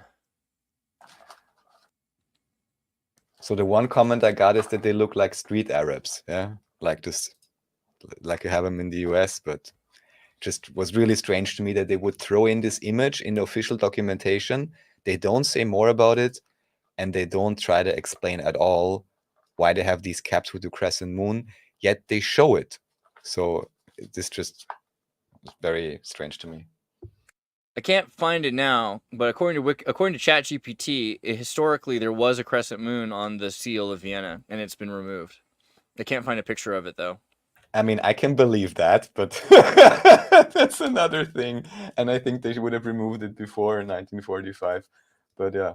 So anyways, last defenders of, I believe, Linz or whatever it was. Let's see, they even put it. Oh, there is no CC here.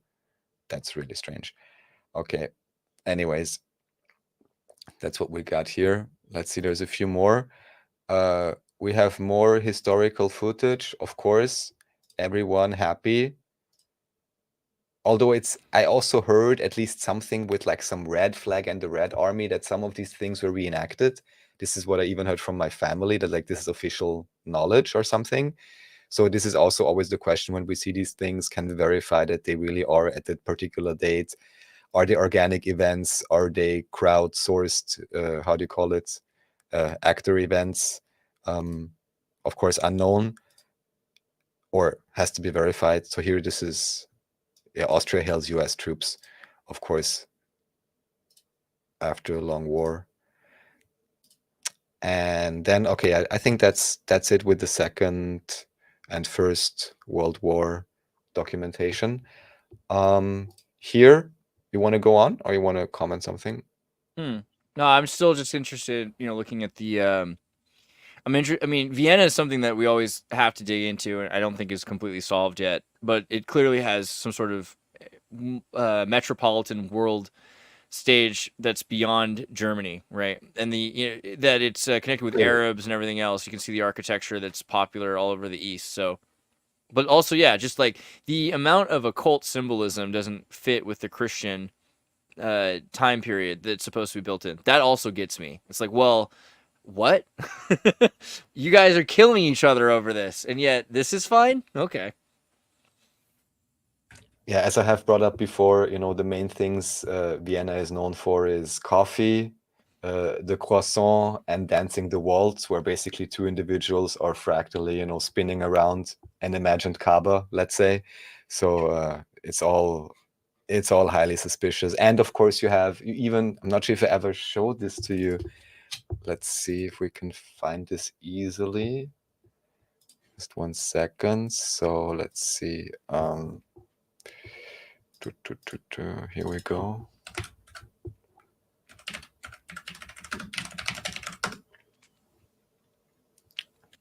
Of course, it will not be so easy to find because they rather show you. We need to find somebody who knows about the history of seals in Austria, because I'd be easily convinced that they've changed most of the seals in the last 200 years, 100 years. Right. That's the other thing. So what I wanted to show, but of course it's not coming up immediately, is there is just like there is in the US Senate, there is, or maybe now was, a room in the Austrian Parliament where the decoration were basically swastikas. Yeah. And this was also, I'm pretty sure, you know, from whenever this was first built, but however, before 1900. Yeah. Which So, is also kind of a funny cop out for the Senate, because you think that they haven't reupholstered that stuff. What? Like, you think that that's the same fabric? Come on. And even, I mean, whatever education you have, but that symbol should be known, and none of them would be like, what's going on with this? Are you sure? Didn't we just defeat those guys? Are we the baddies? Yeah. Even are though we the took some of baddies? them to run NASA and so on, but let's not talk about that right now. But like, what's going on? Or is this a subtle hint? Who's running the Senate? I mean, whatever. Or what you know, technology or symbolism is actually encoded within this, which is the eternal question, which you've of course also brought up in the by now famous documentary History Revised by Andreas Xirtus. If you haven't seen it yet and have only watched the Thundercats video, definitely check out popular videos on Xirtus' channel, or you can check out the German translation on my channel. So, which sounds more dramatic. I would recommend actually listen to his with English subtitles. It's even more fun. Or you can do that, and you'll learn a lot about the Gamedian and all the symbolism and what it could possibly mean, and how it's related to Starfords even. Because I recently rewatched that section, I was like, wow, this good stuff you put there, Andreas. Still good after all this time. Yeah, so it is. So let's see here. Yeah, here just I have time to watch this video completely yet, but I just wanted to show it again. People maybe that don't live in Vienna, and we like will. I do. Someday, Raph, we're gonna live in this castle. We're gonna make it. I completely agree. Because I mean, there's plenty, you know, so it's not like there's any lack of space regarding that. It'll be like adopt a highway, adopt a Viennese palace. So, you know? so I can understand if you're like, you know, walking in your U.S. Capitol and you see all these buildings look whatever, ancient, Roman, Tartarian, whatever, it's strange, what Federal Reserve, all of those, you know, judge and school buildings and so on. You have quite a few, yes. However, in Vienna, it's like it's littered. The whole first district only consists of that. And then even you have quite a few buildings in the outer districts that also, how should I say, for lack of a better term, are made for giants. They definitely were not made for individuals that have the current size most individuals have. And it's pretty nice because you have these doors, and then oftentimes they just put a window on the top, so you don't notice like how effing high that door actually is. And all the windows are huge in so many of these old buildings, whereas many of those were officially built around 1900 in the so-called, get the name, Gründerzeit, which literally means founder's time. Wow. Go figure, right? That's the official name for that art period or whatever, around 1900. And of course, it's easy when you have a building, you just put up a plaque. How can we really be sure that this or that day is when it was built? Even though even on some of the old drawn maps, you can see that there's buildings in the city center and already buildings outside. So wow. Yeah, so there's so much there. You have the cathedral. We went there actually with Martin like a year ago or something, and was like, oh, let's go inside, check it out. We made some photos. Dude, I miss Martin. Shout out to Martin. Martin's great. Shout out to Martin Hip. Let's get him back soon. Yeah. Yeah. So anyone who wants to get a glimpse of how crazy Vienna is, please take a look, and tell me what's going on here. Here, actually, this is the city hall. And once I was brave enough, I was just like, I'm just going to write them an email and was like, hey guys, I'm like doing a research. Do you perchance have like any actual construction photos or anything of anything? They didn't even bother to write back. I have some other contact in some kind of architecture related or library related thing I'll have to connect with again or first and like do some investigation. I just want to see the official stuff, but as so often, this is not something that's, so readily available. You have a few low resolution images where you see supposedly the construction of a certain church or something, but just as with the US, it's not perfectly clear. And you would wonder, I mean, as soon as you have any degree of photo technology, if you're doing something so grand, wouldn't you want to document it a little bit better? Or even this in the city center here, you see the statutes, it's like nice. Correct, real mill. It is from Wizards originally before Wise Kids, It's from Wizards. I don't know if this is quite related, but someone just brought up as he points to things. I wasn't in the loop about the AI, and I think it's really interesting because a few years ago we were taking all these pictures. People were walking around all these places. Thank God we got all this done before AI got in, so that people could be like, "No, this is real." Because now there will be a bunch of fake AI everywhere, and you won't be able to tell all the time. And this stuff, I mean, I've walked around this building. I've also walked around the similar building in San Francisco and a similar building in Mexico City. This one is actually a very strange occurrence. In Austria, they call it The Arboretum. Palmenhaus. Yeah, arbory, right? So Yeah. palm tree house. But what is this really like? What is this built for? I Is don't it know. just a It's a huge cross greenhouse? between like a Frankenstein electric system and something sexy. It's just something about the way it just wraps that's so soft, and it's not like what we see today. It's beautiful. It really is, right? But yeah, it definitely feels like it could be used to store energy, a field of energy, right? Like this thing got struck by lightning, the whole thing would just be a field. Yeah, an ether container. Who God knows? I was just gonna like quickly say like it's funny because Facebook has turned into an endless scroll of AI photos, and the boomers can't tell, which is hilarious. Like you just Oh post, my God. you can post anything on Facebook, and then people just be like, "Gorgeous, gorgeous, oh amazing, a baby with a dog." Yeah. Dude. Yeah, it's getting kind of problematic. I have to agree. Really. I mean, how old boomers are getting? Yeah, I agree. No, just that if you're not trained in this, how easy it is to be fooled, and now just, kind of count that backwards, forwards 50 years and imagine how easy was it to fool people a few years ago. I know. I used to yeah. do it. No, wait, me? No, just kidding. Yeah, just anybody, look for any GIF on Telegram, and Xirtus will come up somewhere, somehow. So which I think is pretty cool. So yeah, okay, The we got deepest that. fake, yeah. Then here, pretty interesting. I'm not sure. Are you familiar with this channel called Mindshock? Yeah. Oh, wait, I don't know if I'm subscribed though. Let me see. No, not sure. So this is very interesting. I would like actually for his videos to get more views, although he has quite a few subscribers. He's doing very interesting what he calls logical analysis, where he's simply going through theories, and his tagline is, "The only thing we know is that we know nothing for certain," which I guess is a particular approach, which I can definitely appreciate. Socratic, and he's just then discussing different theories. Also, recently he's done a lot of dissections of Earth-shaped debates, which is kind of hilarious to watch.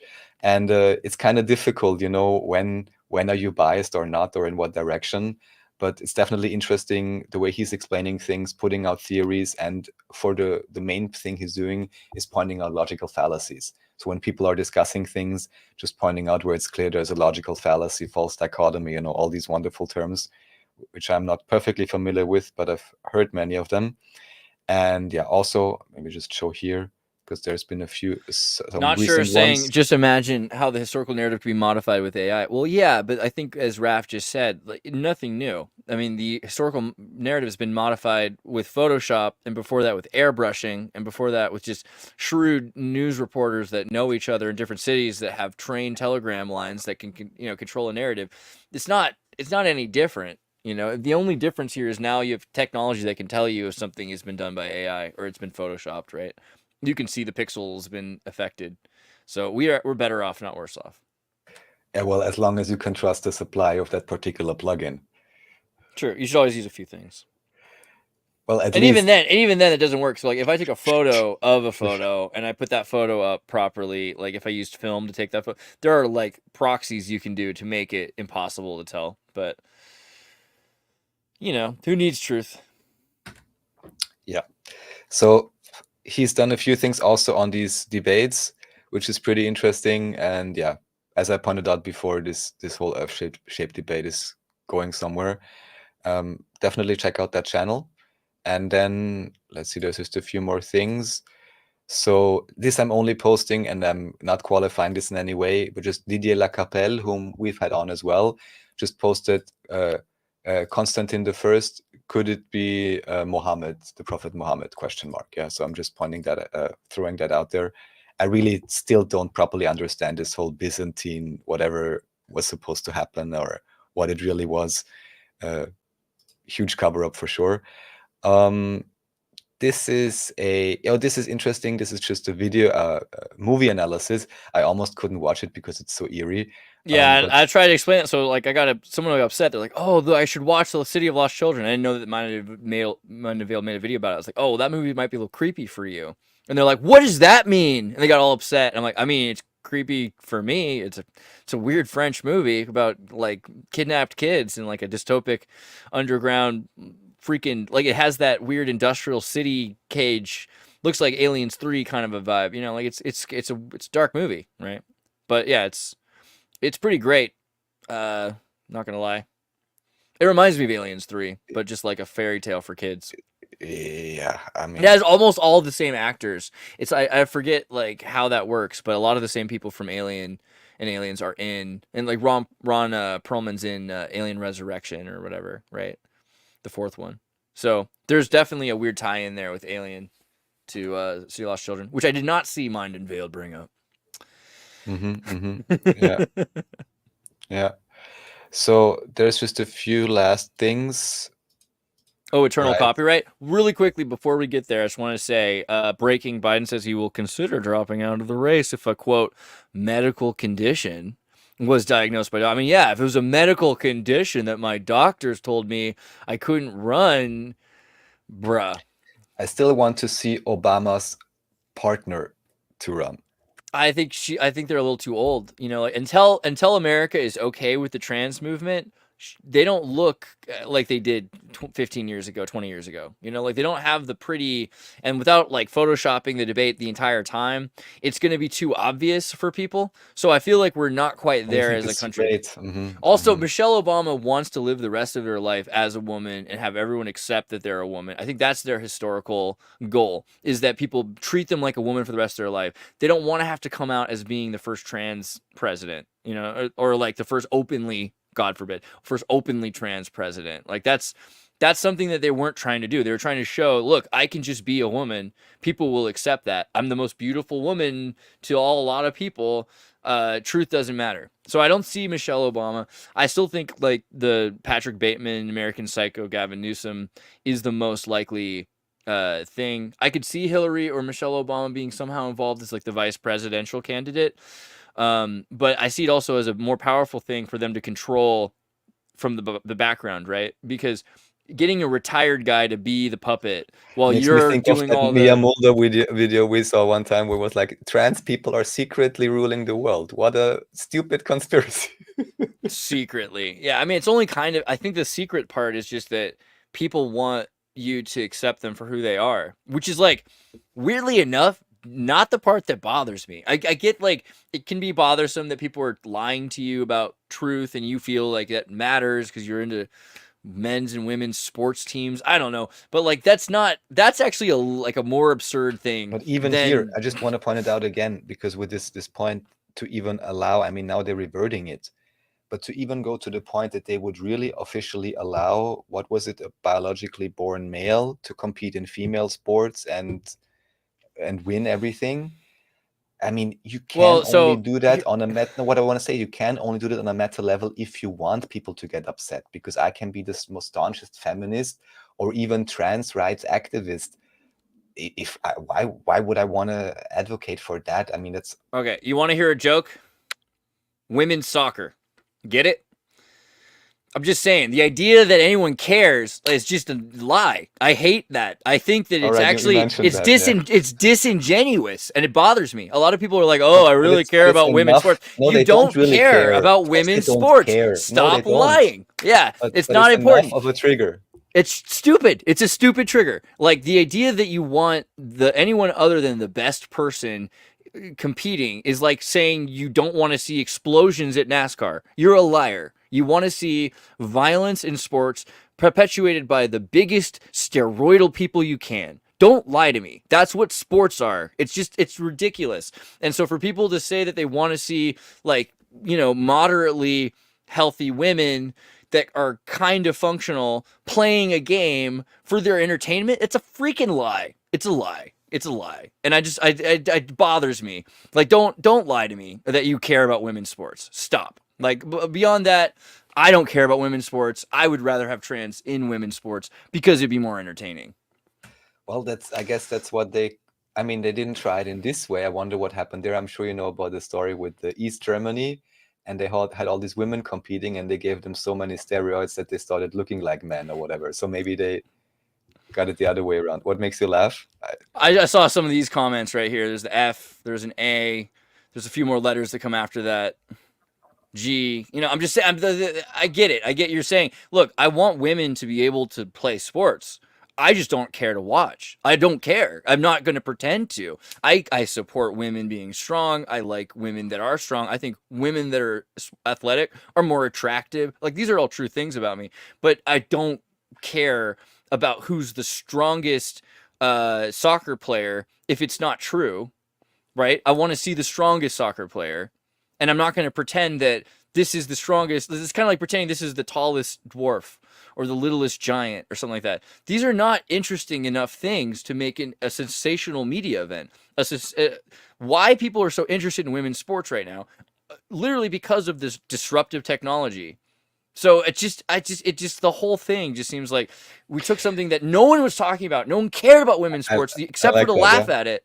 And then they're just like, oh no, now you're breaking a thing. Well, now you have something to talk about. And so you've got a media publicity stunt.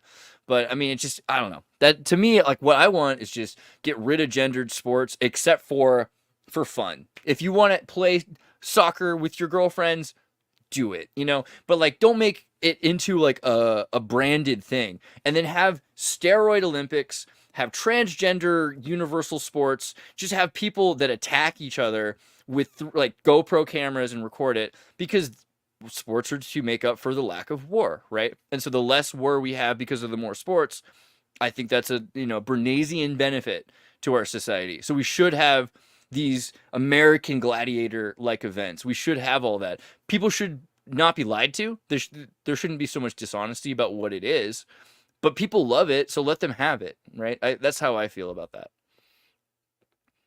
Yeah, I'm somehow thinking of how the hip-hop culture started with dance battles and see where we are now, but yes. Arguably hip-hop culture started with Irishmen in caves, in mining work. And so the rounds that they kept doing time underground while mining for copper and for salts and for gold and things like that. Even these, it's likely that that's where the rhyming culture jumped from the Irish to the African Americans. Of course. Where African Americans already had beats and rhythm and everything else. So creating rap, but freestyling specifically. Yeah, I hope one day we'll even get a true history of the development of music, but let's see. God only knows. Let's go step by step. So yeah, I just found this interesting. I'm not sure where I found this. King James Bible and eternal copyright. So that's, of course, if that's correct.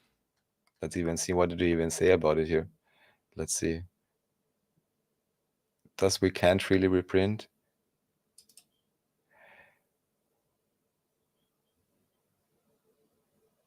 So I have to say, this is even a very strange article.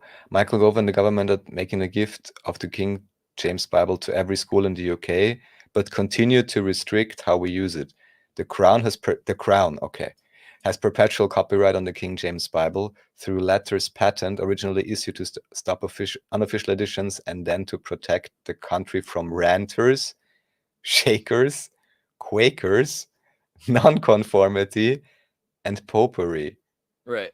Thus, today we can't really reprint, circulate passages, write commentaries, and draw upon the text in the way we might with other texts of the time, such as Shakespeare's plays. Bizarrely, these restrictions only apply in the UK. Mm-hmm.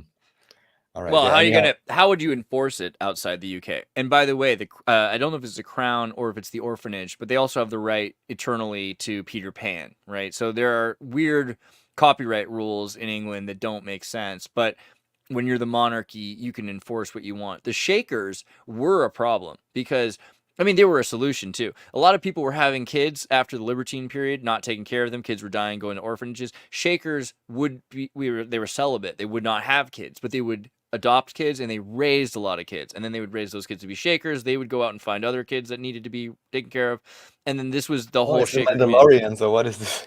Yeah. The Shakers are really interesting. I forget who is a Shaker who's famous. Isn't there a Shaker pop star singer? Isn't there one? I forget. I feel like one of the most famous like Canadian, like not Celine Dion, but like Shania Twain or something weird like that. Hold on, Shania Twain. Are you associated with the Shakers and that thing? Shaker or like religion. Um, religion, personal. I forget. There's some of these celebrities are associated with the Shakers. Doesn't matter. But the Quakers are they don't have a hierarchy. There's no priest. So when you go to church, everyone sits down, and then one guy will randomly stand up if he feels it, and then he'll share something, and a lady will stand up and she'll share something, and a kid will stand up. So there's no guy who's telling you stuff from a pew. Everyone's kind of like feeling the Holy Spirit together and sharing it. And that's very antithetical to the... I'm about to say makes sense why the Crown does not necessarily approve. Right. The other thing is, of course, the King James Bible. Like, what the hell is the King James Bible? Like, it's not the whole Bible. It's not like all of the... It's a few specific books. It's abridged other books. It's got Masonic apron written in Genesis, like the apron, like the fig leaf apron. All of these specific changes to it.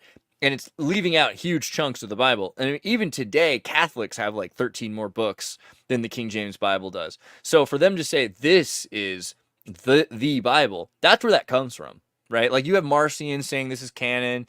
You have St. Augustine saying, well, actually, like maybe we should have this. It's not really considered to be the exclusive only books of the Bible until King James. And this leads to like the satanic Protestantism, this idea of like, well, everything written by God is this. Nothing else can be. You will never, like your journal's not going to be God-breathed. This is the end of Revelation, the end of Testament. There's nothing new ever coming again. This is the reason. King James patent. Yeah, and just also to point out how also always these things are publishing businesses as well. And then you can get people fight over scripture. Yeah.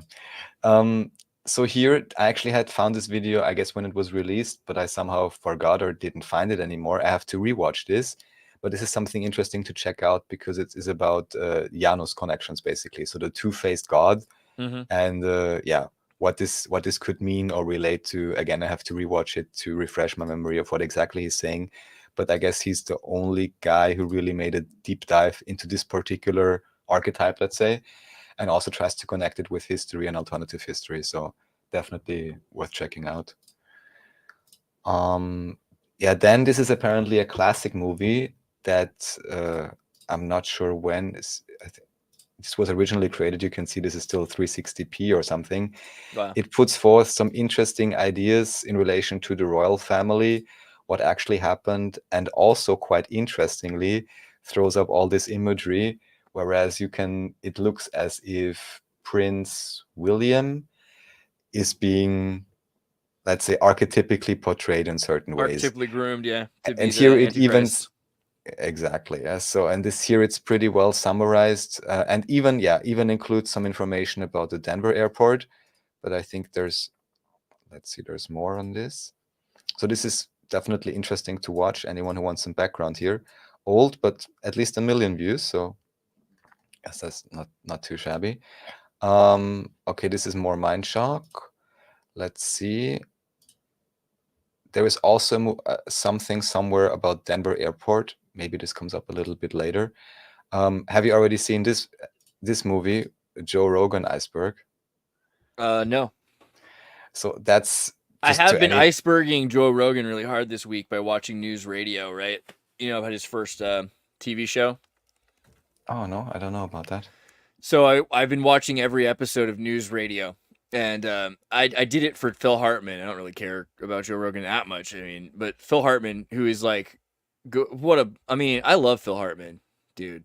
What a cool guy. And he was murdered by his wife on Zoloft. She shot him in the back in the face several times because he was like, you have to go back to rehab after allegedly Andy Dick had given her cocaine at a cast party, But in this show, we talked about this basically because people are saying that we don't follow the media program anymore. I'm like, I disagree. Like The Office was a thing until the collapse of capitalism. News radio is the thing now. You have a bunch of narcissists who are like they have self-esteem issues and are narcissists. right? Like that's why they are who they are. And they all become content creators.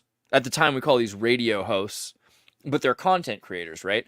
Except for the main guy, who is, Dave Foley from Kids in the Hall. He runs this content creation warehouse. So he's kind of grooming a family, right? Kind of a family of narcissists with self-esteem issues who are content creators, except for the guy who holds it all together, Joe Rogan. Because Joe Rogan, his job is to fix all the computers. He's the maintenance guy in the building. He knows everybody, all of the different content creators in the show.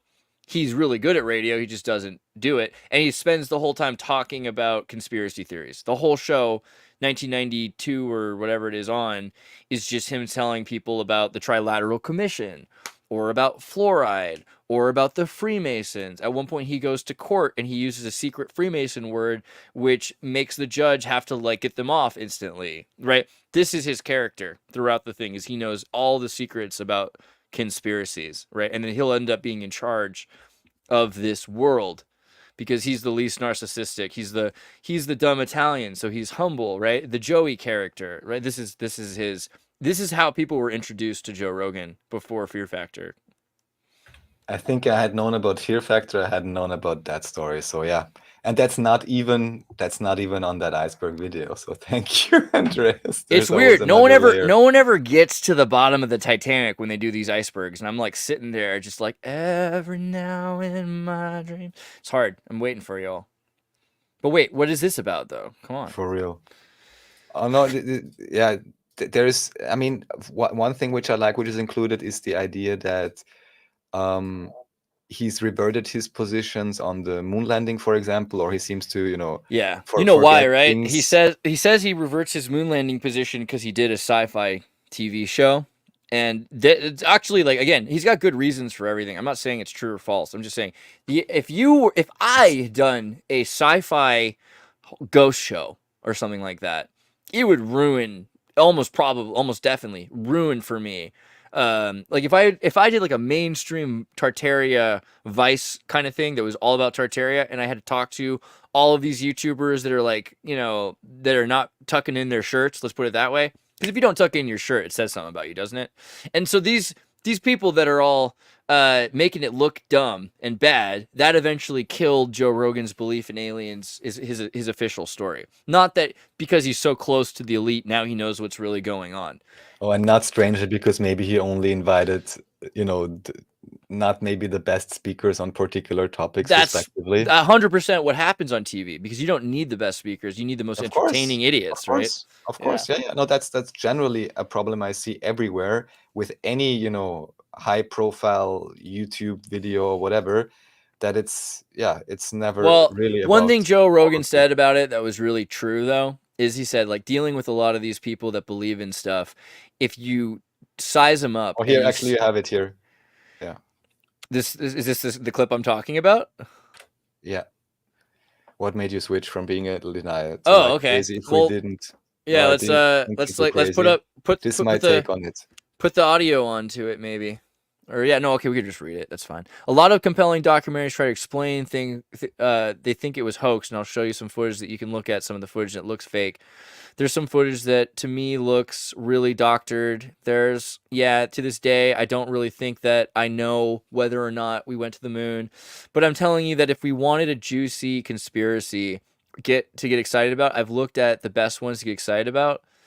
And they've lost all the data. However, since Joe Rogan changed his views on the moon landing... Okay, this is just back to the thing. Basically, the clip I was talking about, what he says is, when you size up the person with their conspiracy theory, and if they need it to be true, if a big part of their life is, it has to be true, then that's a warning sign, right? If for me, I had to believe in lizard people, then I would constantly be with confirmational bias saying, oh, well, this is clearly evidence that this person, circumstantial evidence this person is a lizard person. Of course, the question is, what confirmation bias do I get after having more than 7 figures in my account or something, Well, you gotta be careful with confirmational bias. You're better off with saying, well, I don't know, this guy's not a lizard.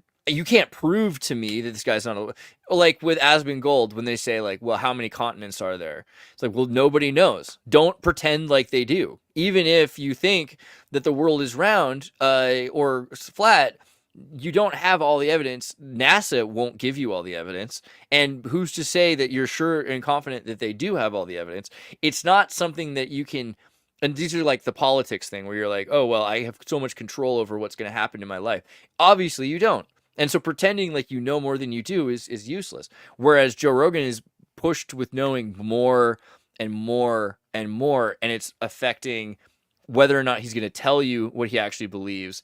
It might also be that there's nuance to it. He realizes like this is beyond aliens or demons. You know, this is something a lot more corporeal. This is something a lot more real. And a lot of people just try to, I think a lot of people put it off into an abstract. And he's like, this isn't as abstract as you think it is, right?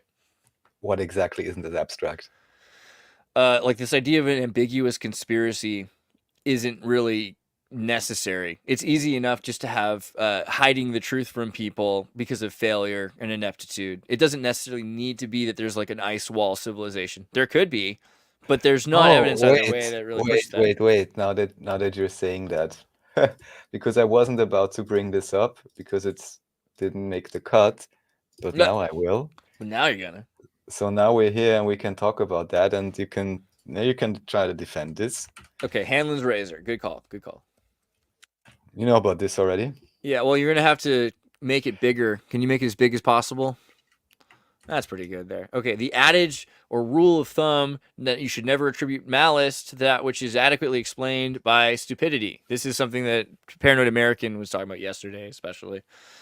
So I have to say, okay. I don't actually go with Hanlon's razor. I go with Murphy's law. Anything bad that could happen will, or anything that can happen will, is even a optimist Murphy's law. I think anything that can happen will. Hanlon's razor is probably a decent rule of thumb that, you know, stupidity, you should look for cases of stupidity before you look for conspiracy. But that doesn't necessarily mean that it's always stupidity. Right. It's almost never stupidity anymore. Right. That's kind of the thing. So, I mean, yes, and this gets more into an issue oftentimes when then people are saying, oh, you know, I want to say, oh, you have 500 subscribers on YouTube. Oh, you must be paid by the CIA or something. Yeah, that's where I see more of this, where this should be applied more, let's say, or checked for, like you said, you know, clear a way for stupidity, ego. Stupidity is useful. Like if you're clever, if you're smart, like you should use the stupidity of the world to manipulate it. Right. So that's the irony of Hanlon's law. It's like if you're smart, then you're relying on Hanlon's law. You're relying on stupidity in order to be clever enough to manipulate the circumstance. So Hanlon's law is only useful for the environment, but it doesn't explain away the majority of manipulative characters, manipulative agents. Well, this, and then because I saw there was at least one quote which made more sense to me. So here it says, here by H.G. Wells, who is not a no one, there is very little, he says, there is very little deliberate wickedness in the world. The stupidity of our selfishness gives much the same results indeed, but in the ethical laboratory, it shows a different nature.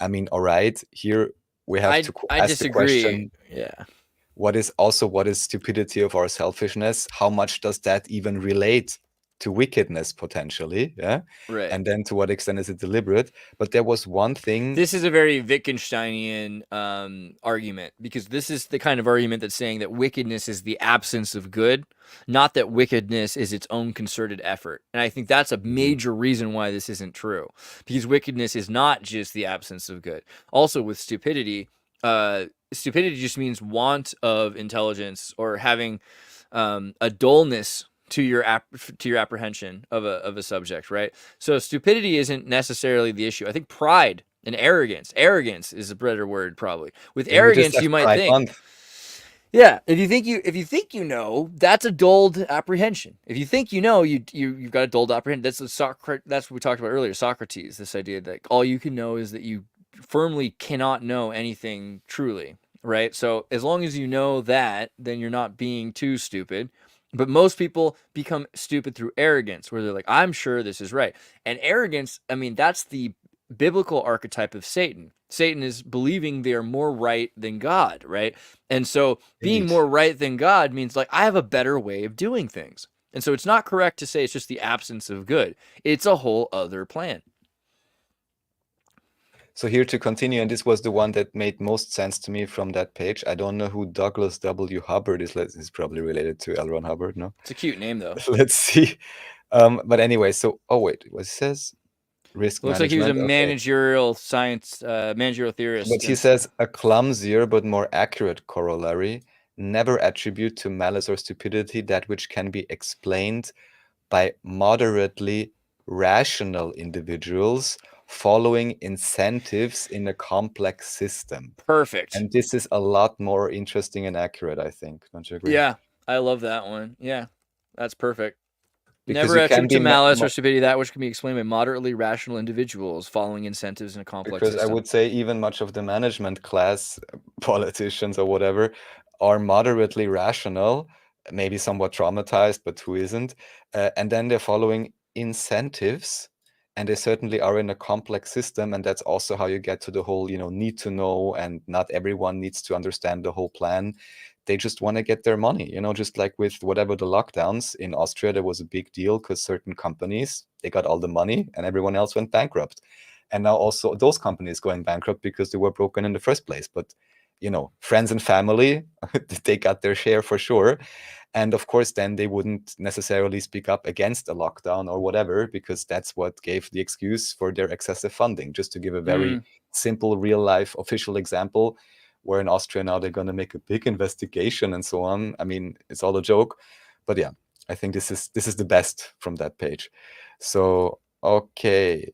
Then we have, just to follow that up, if you want to know what happens when you do a deal with Spotify or whatever he has been up to, here you can see the deleted episodes, which may or may not be interesting to check out. I honestly never watched Joe Rogan so much, but maybe it could be interesting to see, like, what are they talking about in these shows that for some reason is not fit for Spotify anymore, or maybe his views changed.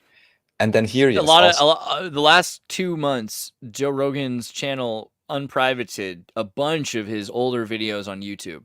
So hundreds of Joe Rogan episodes were made available recently, including ones I didn't expect to see, right?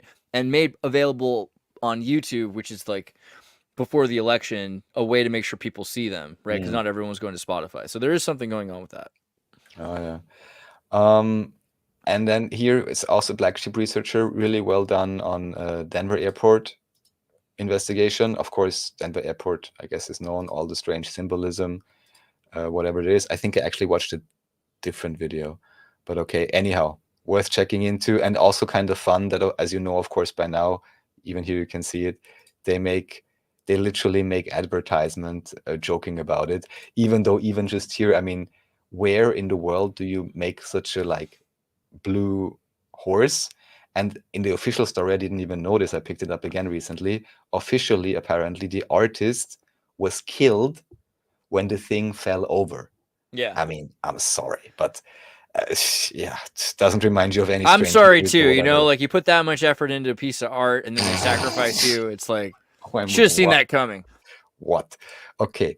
Then here, one of those topics, actually, there was a German video I recently saw, which I will actually share in a second. This is related to Rh negatives and the idea, let's see, just to give the connection, I think it was even already here, because you rarely have any interesting interviews on blood types, I think. And she is a, how do you call it? Nurse who's helping people get born, midwife, right? And just giving some interesting ideas and putting forth the theory, which I guess has to be verified, that in terms of the medication and so on that is encouraged, it actually discourages the creation of blood group 0 and 0 negative, but also, according to her experience, that it is possible that blood group 0 negative actually can be born disregarding the exact blood groups of the parents, which of course is curious. And she's also confirming kind of different blood temperature and stuff like that. Not related to reptiles, in her view at least. But anyway, so it's just interesting. Anyone who wants to check this out, put on the CC, I think worth listening to, because it does seem, and also how she says that there is certain correlations with certain populations. That's why I had this other site on. Let's see if we can go back. She puts on a different map. But you have the Basques, we mentioned this before, and the Berbers, I think, and certain other very particular groups where this seems to be particularly prevalent. And even I heard about this, you sometimes give mothers some kind of drugs or something when they had one particular child with a blood group to then ensure no complications officially. But actually, the way she puts it, it may well be that this is just to diminish this one particular blood group. It's not exactly revealed or known like what is the ultimate reason behind this, but it's interesting because of course seronegative also officially is the blood group that is the donor to all other blood groups. And what she also explains, just to share a little bit more to anyone who doesn't want to check it out, that the supplementation of synthetic, as I would say synthetic anything, but in this case synthetic iron during pregnancy actually is causing some coagulation in the blood or something because the iron is not absorbable, and then causes all kinds of other symptoms like HELLP syndrome and so on, the way she explains it, which are big topics and big things, but I guess very often misunderstood. And how often, do you get a treatment or blood is taken from you or this or that, and things in the medical establishment often may merely seem as if, oh, we're just doing this to diagnose you, but just as a simple example with an MRT or something, or most official example, X-ray. I mean, why do they put the lead in front of you, So too many times, all these procedures that are seemingly merely diagnosis may also have an effect on your body. So kindly, everyone, consider that when you're undergoing any kind of official treatment or diagnosis, what does it really entail? Okay, that's been a sidetrack. And then, anything you want to say about the Rh negative? If you're a redhead, call me. No, I'm just kidding. I like this group of people though. It's interesting that you mentioned the Basque. All over the world, there are redheads, and there's such a small population of them left. So it makes you wonder: is there effort to reduce the redheads in society? Like people are always worried about blondes, right? But I feel like redheads there's a lot less of them. And the O negative thing is really interesting because while it's considered universal for red blood cells, you can't go the other way. So like an O negative person can't inject like B positive blood, and handle it. It's really just the other way around. Like you can inject O negative blood into a B positive person, and they can handle it because of the antigen Rh factor thing that you're talking about. So there's something really interesting about that, and just the idea that we're a machine that can handle, if you break, adding new parts to it. That seems like the most true about O negative blood people. Yeah, this, and even so, the way she's mentioning is that actually deliberately through different procedures you can basically force the blood group to change. So that's highly interesting. And she even says, like in certain regions, and then we have to investigate where there are more wars there or more repopulations, what is going on. And she's also saying some good things about other blood groups. So she's not like fanboying for one. So she's outlining Logan, different qualities. I'll be your fanboy, Logan. Yeah, bro. Keep it red. Better red than dead, am I always saying, isn't that right? So, and then just to say this, highest percentage is found among some of the tribes still living in the Atlas Mountains of Morocco. So again, Morocco, refugees probably from Europe in the mountains where they couldn't get to you so easily. And next highest are the Basques. And at least in that interview I showed, she's also relating this idea to people. One, maybe this is a mythologization of it or edification or whatever, but she says that O negative individuals or groups that have many of those actually are more prone to what you would call independence or, dare I say, secession movements, like the Catalans, for example. And she's saying there's actually a correlation there, that oftentimes these are the groups of people that most readily want to in any way, shape or form, break away from the greater control system, which of course, unfortunately, in these times can easily be subverted and then just used as another political tool, because the system is big and complex and there's so many valves. And if you have lots of money and power, there's lots you can do. But yeah, interesting things to investigate. Hopefully we'll eventually discover, what this story is really about. Because I mean, even with the occult, they're obsessed with blood, as you well know. There seems to be something there. Yes, we got that. And then if we still got time, we have, let's see, It's not so much. The rest is just comedy. And here we have two things about Trump. If you want, I don't know. I'm sure you discussed it already. You're muted. Yeah, go for it. So here, basically, this is from They Live Truth. Recently, also had an interview on Nachikita's channel.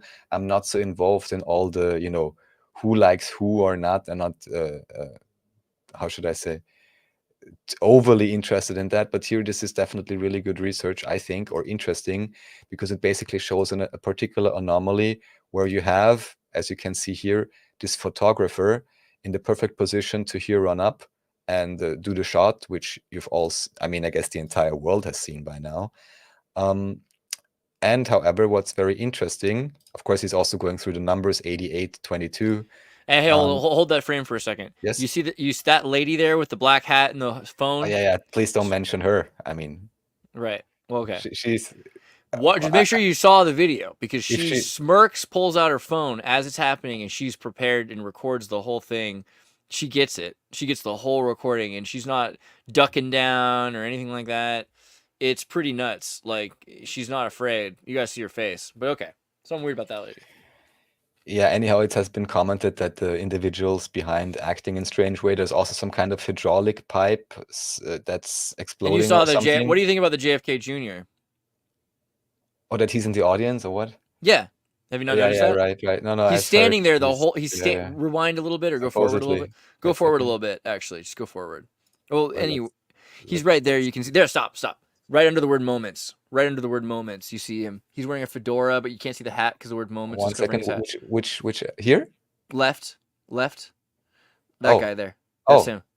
That's the JFK Jr. QAnon guy. It's the same one that in 2016 and, during the QAnon 2018-19, they were, all the QAnon people were like, oh, this is John F. Kennedy Jr. and he didn't die in that plane crash. And we haven't seen him since before. And all of a sudden, here he is at the assassination attempt right behind Trump. Like, he's right there. And when everyone sits down, he keeps standing, which is nuts. Like, everyone's like hiding and he's just standing there. So, because to go to the matter of this, it's not only that, of course, here you're fired, and also there's been, I'm going to pull it up in a second. Fired at. 1 second. He says, just before you hear the sounds, he says, look at what happened, quote, and then the sounds occur. And then maybe, I can actually pull this up. We have a movie, and this was pointed out, thank you very much, by Eddie Lynn, that... Now, what is coming? This is, because I said eyes. I'm sorry. Let me just really quickly, because Chip's like, looks nothing like him. I don't know if you mean looks nothing like JFK Jr., which is, I can hear you there. He doesn't really look that much like JFK Jr. I'm just saying that the person people think is a plastic surgery modified JFK Jr., I'm not saying he is. That guy was at, the guy that you're saying, that guy was at the event. That is him. That is that guy, regardless if that guy's JFK Jr., the guy is this person. So for QAnoners to be obsessed with this person and then for him to be at the assassination attempt, not sit down, is just kind of nuts. Oh, yeah. And then this movie came out Wednesday. Good call, Eddie. Exactly. And also just maybe they are not related, but isn't there a Bigelow Aerospace Industries? Yeah, there is. And is this the same name? Are they related? Because if they are... It's also the Deuce Bigelow male gigolo, so calm down. But it could be. Yeah, okay, so we got that. Let's get back to it. The sky is blue and all the greens are green. Yeah, so you're fired. All the people moving are not in strange ways. And the main thing here being that you have the photographer, whom you can see here. And then you have him. Yes, this is the second video. What's also strange, I have to verify this again, but I saw enough recordings now, and you can literally see it's almost as bad as a bad pop concert, or maybe because this is a particular one, I don't know. Literally, looks to me at least, everyone in the audience up there has their phone up, like everyone. At least that's from what I saw. Yeah? Then some people said, but I have to see other angles, that many of the screens of their phones were actually black. I mean, God knows, power saving mode, yeah. But anyways, here you have a which power are they trying to save? Biden's power? Here you have a background angle, whereas this is a few seconds before the sounds are heard. And let's just see what's going on here. So you have this photographer, and you have a Secret Service guy, I guess, approaching him here, saying, "Yo, buddy, here, get some ice cream." And then they're moving. Right and then before. you can see he's running around to get, I guess, the most valuable picture in this election season. Let's just say. And yeah, I mean, there's, I guess, more things to say about this. Play that bit again where the guy pushes him out, makes him move from behind there. Oh, did I? Yeah, here we are. So this is a few seconds before the sounds are heard. And I think you can then even maybe see Trump moving his hand. This is the photographer who then moves to the front.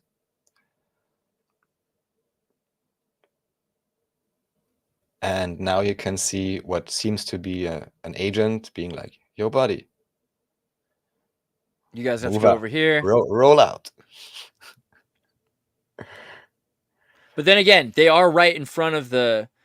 They're not supposed to be on that side of the gate. Yes. See, they're on the other side of the Shamu splash zone divider. There's a little wall there.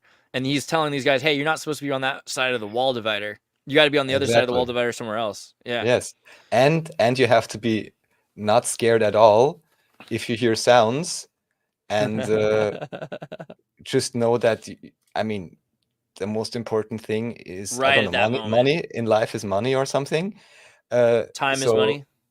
And I'm not even talking about what's very obvious is that if this is a real threat situation and this is the most important individual in my country or on the planet, I will not allow you to show 1 inch of your skin after I hear any sounds.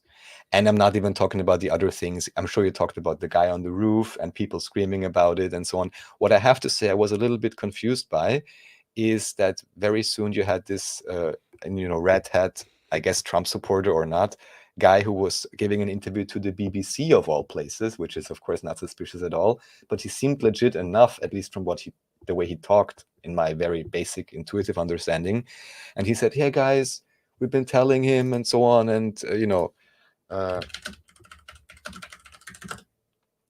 see if it's coming up. This guy, yeah. So he seems real enough to me, and he just says, "Look, we try to tell him," and so on, and they don't care. And I mean, the way he talks seems real. The outfit, though, with the Muppet hair, there's some a little off, in my opinion. I mean, if I was gonna be skeptical about everybody, I'd be like, come on. But at the end of the day, he doesn't sound like he's lying when he talks. Right, he doesn't sound like that. But for me, the meta question really is also, then what Trump is doing and so on. And of course, he would be. He's also a redhead. We all know what that means. Maybe he's a giant. Yeah. So what I want to know, you have, of course, here nice images.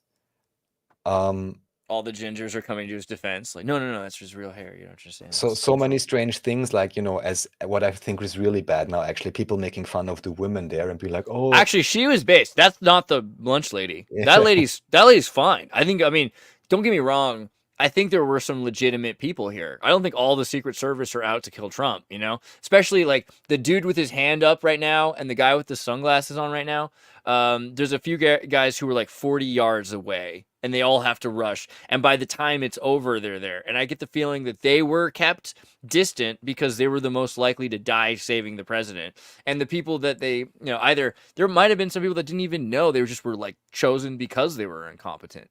But I imagine that there were people that were compromised, right? And that not everyone on the team knew that they couldn't trust each other. I mean, you saw the GNC though, right? Like now he's got all these 8-foot tall gorillas. His team are giant. He's got big Mormons, big football players, big old like 6'8", 300-pound muscle men are defending Trump from now on. My only thing is, Before that, though, this is so Secret Service is Biden's agency, right? And Biden wants this guy dead. We just were reading that Biden might step down for a medical condition. So like, it just seems pretty reasonable that the Secret Service that he doesn't own, right? It's not his Secret Service anymore. That they're compromised. I'm sure there are people that will die for their president, but there are people that won't. And it seems pretty easy to imagine that you've got a Secret Service that's been working for one president that don't really care about defending. I mean, granted, RFK Jr. didn't get security until after this event where Trump demanded it for him, right? There's been a push to, keep people. You want people to feel unsafe if they're running against you. It's like Iraq or Russia in the 90s. That's where we're at in America. Yeah, well, what you said applies as long as you still believe that two wings are not attached to one head. I trust this lady though. Look at her. She's willing to have her head blown off. Basically, what I want to point out is that what you just outlined basically is the talking point of so very, very, very many outlets, let's say. All I can say is I'm not buying it. 20-30 minutes of people calling, taking photos of the guy before he gets up there says to me it's pretty obviously like a failed assassination attempt. It's possible that it's like, I mean, clearly this is an optics event. I think we all agree this is an optics event. Some people want to say that Trump did this himself. I feel like there'd be better ways to do it. If I were Trump, I would have, not wanted to have to, like, it seems a little bit dirty of a way to get it done. I would have done it differently if I were Trump. And it's for me to imagine that he literally was. You took me away. Sorry. That's all right. Please, I earned that. No, go ahead, please. You're silencing me. No. I think I'm that censoring Trump. You on your own channel. Go on. I think that it makes more sense to me, the idea that they tried to kill him and failed at it, because the government in charge are so incompetent. Yet, what's weird about that is if the government did it, why didn't they use armor-piercing rounds and $50,000 worth of military equipment? It's weird to use a 22 because the thing is, if I really want to do it, and there weren't even any drones and so on, there's too many failures, and even as officially portrayed, Trump, isn't he best buddies with Eric Prince or something, and whoever else? Well, I'm sorry, you cannot tell me that. No, but okay. What am I supposed to not tell you that he couldn't have some compromised people on the Secret Service from Biden? You don't think that makes sense? Oh, that is definitely possible, but that's still overarching. This is not an approved orchestration. So, but you're kind of suggesting is that you think that Trump. You're not saying you believe this, but you're saying it's possible to you. You're not convinced against the idea that Trump arranged to have himself shot at in the ear, essentially. Like, because if he could have used an explosive and cut himself on the cheek with a razor blade, but this is more like we've got a 22 that's being shot from 160 meters, right? Which is a really easy to make shot. Like, I could probably get you to make that shot, like anybody could probably make that shot. It's not a hard shot to make, really. So to me, it seems more easy to just radicalize a crazy person on the internet and get them to try to shoot the president than it does to set up like 3 false snipers, have an excellent marksman from 600 meters away shoot off his ear or whatever it just seems like there's better ways to go about it. Oh, wait, but here, I'm sorry, all I have to say is we don't see, and even on this background video, we do not clearly see the moment of impact. Let me put it that way, from the proper side. Let's just put it like that.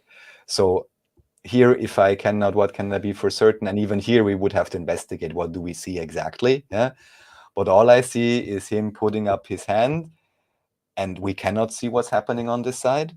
And then all kinds of things happening, and then later Trump emerging, and I'm the first one who would want to believe that there is a real opposition on that level or something, but it seems to me on whatever level that is, that this is an agreed upon orchestration.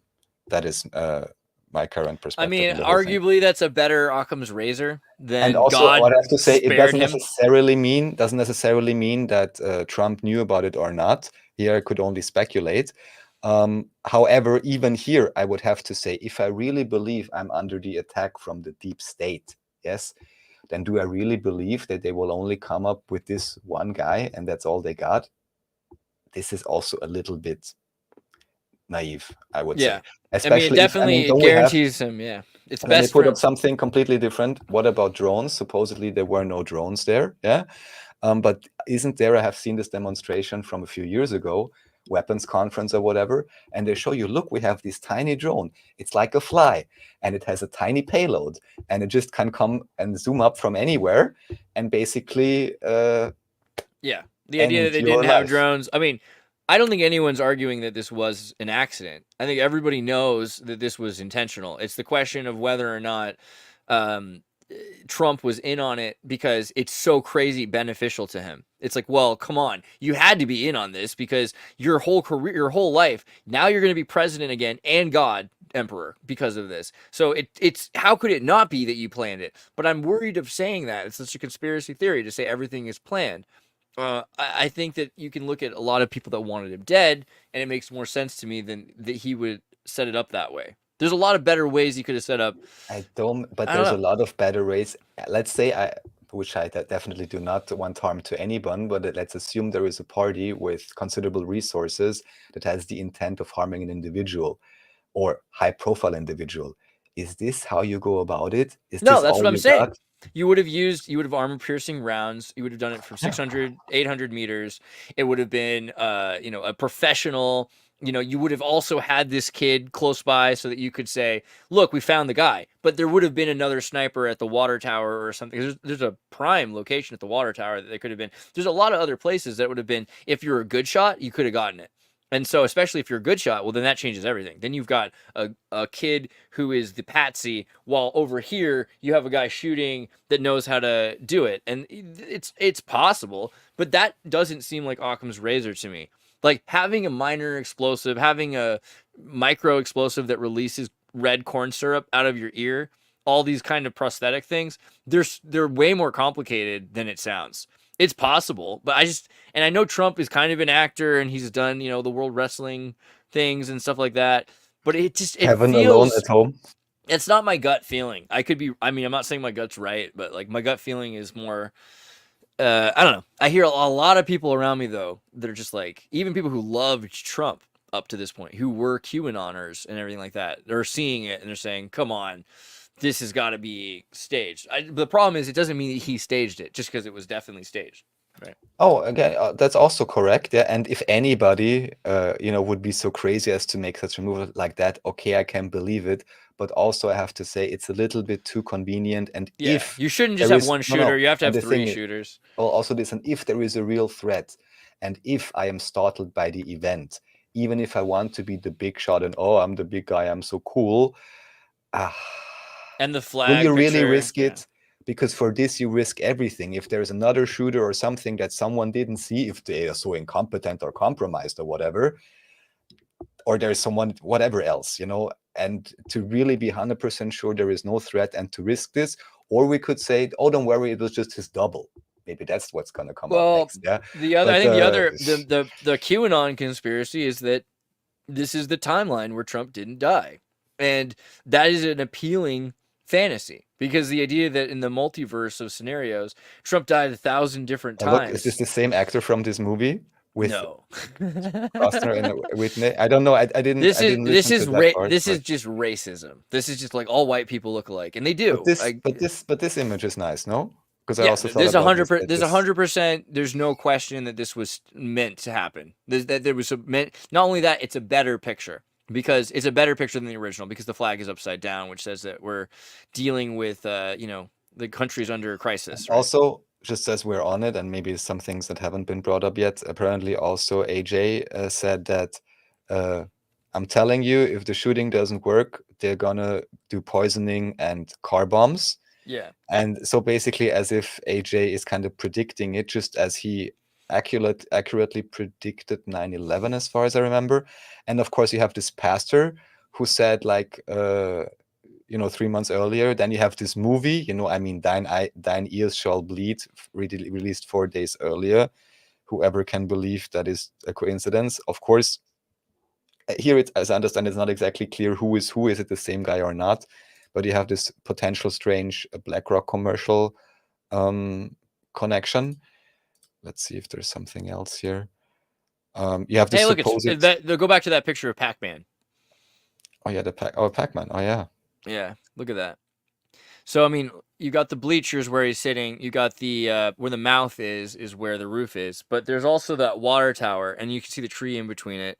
And there's several other spots that are outside of the gate that would have been easy to get him from. Like there's 2 other towers that are outside on the bottom southeast there. I mean, there's so many places that the water tower, even beyond there, up in that top water tower. Do you see that? And Andreas, you have a new job today. You're the special security consultant for the Trump campaign. What are you gonna tell the operations team when you see this aerial shot? Like it's aiming towards the water. Pac-Man's about to eat the water tower. And exactly, and you know that the political climate is heated up and everyone's going crazy. It makes the most sense to me that there's 3 snipers. You know, and I know that bothers people. Where's the picture of that? I saw that the other day. Oh, I can also believe all of that. These things can all be true concurrently, let's say. But I'm just saying, if I'm an advisor here, you're gonna tell me not all of this is covered, and if one pixel moves, even if it's compromised, I have my own guy, you know, how do you call it, counterintelligence type spying back. I'm sorry, So here's the water tower up here, right? This is the water tower. Here's Thomas Crooks in the center down here. So this is the easiest shot, which is with a 22 at 133 Crooks. What'd I say? Yeah, Crooks. Crooks. I'm just repeating it. Yeah, Thomas Crooks. Yeah, exactly. So this is a short shot, and everyone's like, okay, that makes a lot of sense. The victim, though, that got shot, I mean, it's possible. Like, it could be that Crooks is just such a horrible shot with his mounted tripod rifle that he was... no, what's more likely is that the victim in between the water tower and Trump, right? You guys get what I'm going with this. That the victim in between these 2 things, it's more probable that this victim died because of a shot from this tower. I'm not saying it's necessarily true, but otherwise you're saying Crooks veered his shot off by like 20 degrees, which is like, I can't even imagine. Like, what did you sneeze? Like, what happens that you hit this person? That doesn't make sense. Unless you suck. And I mean, okay, maybe. But then there's the idea of this, the 700 meter shot from here too. So if there was, and this is how you would do it, I would think. If you were going to take somebody out, you'd have the 3 shots at this triangulated point, and you've got your patsy Crooks up here. And then these guys are so far out that they can get away quicker. That's the way you would think to do it, I would say, if you're a professional. But the idea that Trump set that up for the purpose of blowing off his own ear, I don't know. We're going to have to see his ear. I'm curious to see what his ear like. Does he cut off part of his ear then? What is he going to do? Is he going to have plastic surgery? Is he going to have a glow ear? Is he going to look like a Cardassian in Deep Space Nine with like dangling jewelry? Well, again, my main issue is that all I saw in that moment is some strange sounds and him just holding him without... Are you trying to tell me that CNN was like the only thing that didn't post fake news? Like that CNN's article that said that Trump comes off the stage. They said loud noise startles Trump and secret security rush him off, interrupt him. That's a good one. Yeah. What if it's literally? What if you're saying that? Basically, what you're saying though is that would be literally the only true news about the event. That everything else was a lie. Well, maybe the time has come that I finally agree with CNN. I mean, this is where we are. At least with the headline. I'm not sure yet. I'm not necessarily saying it wouldn't be the first time. Calm down. Oh yeah. So and also, especially, of course, it's really bad. Old world knickknack. Biden's got fake ears. Not a big deal. You know, he's okay. That's another good point. But what has to be said, of course, it seems, at least from the reports I saw, you know, God knows if it's correct, but that some people actually got hurt. And then, of course, again, it's a micro scale. You have political theater, and people, the populace, which potentially has little to do with it, or is just whatever other reasons there may be, they're getting really hurt, and everyone else, you know, is dancing around on stage. And this doesn't only happen at a rally, but then this happens in all kinds of, you know, conflicts, wars, drug trade because of it, and violence, trafficking, all of that. So yeah, the controllers dance, the people suffer, it appears. Yeah, so let's see, that was about that. And then there's just some more reports. Yeah, there's also one brief video by Mindshock about this, like a first view at this, just looking at, what could be logical or not. I guess that's also cool to check out. And then we're almost through. Here, just to reiterate, look, did you know there's a patent for something like this? Hurricane tornado control device. Very cool. I mean, we So were just here- talking about the idea that I feel like tornadoes are mostly, products of man made regardless. So this makes sense that you'd figure out a way to control it because of that.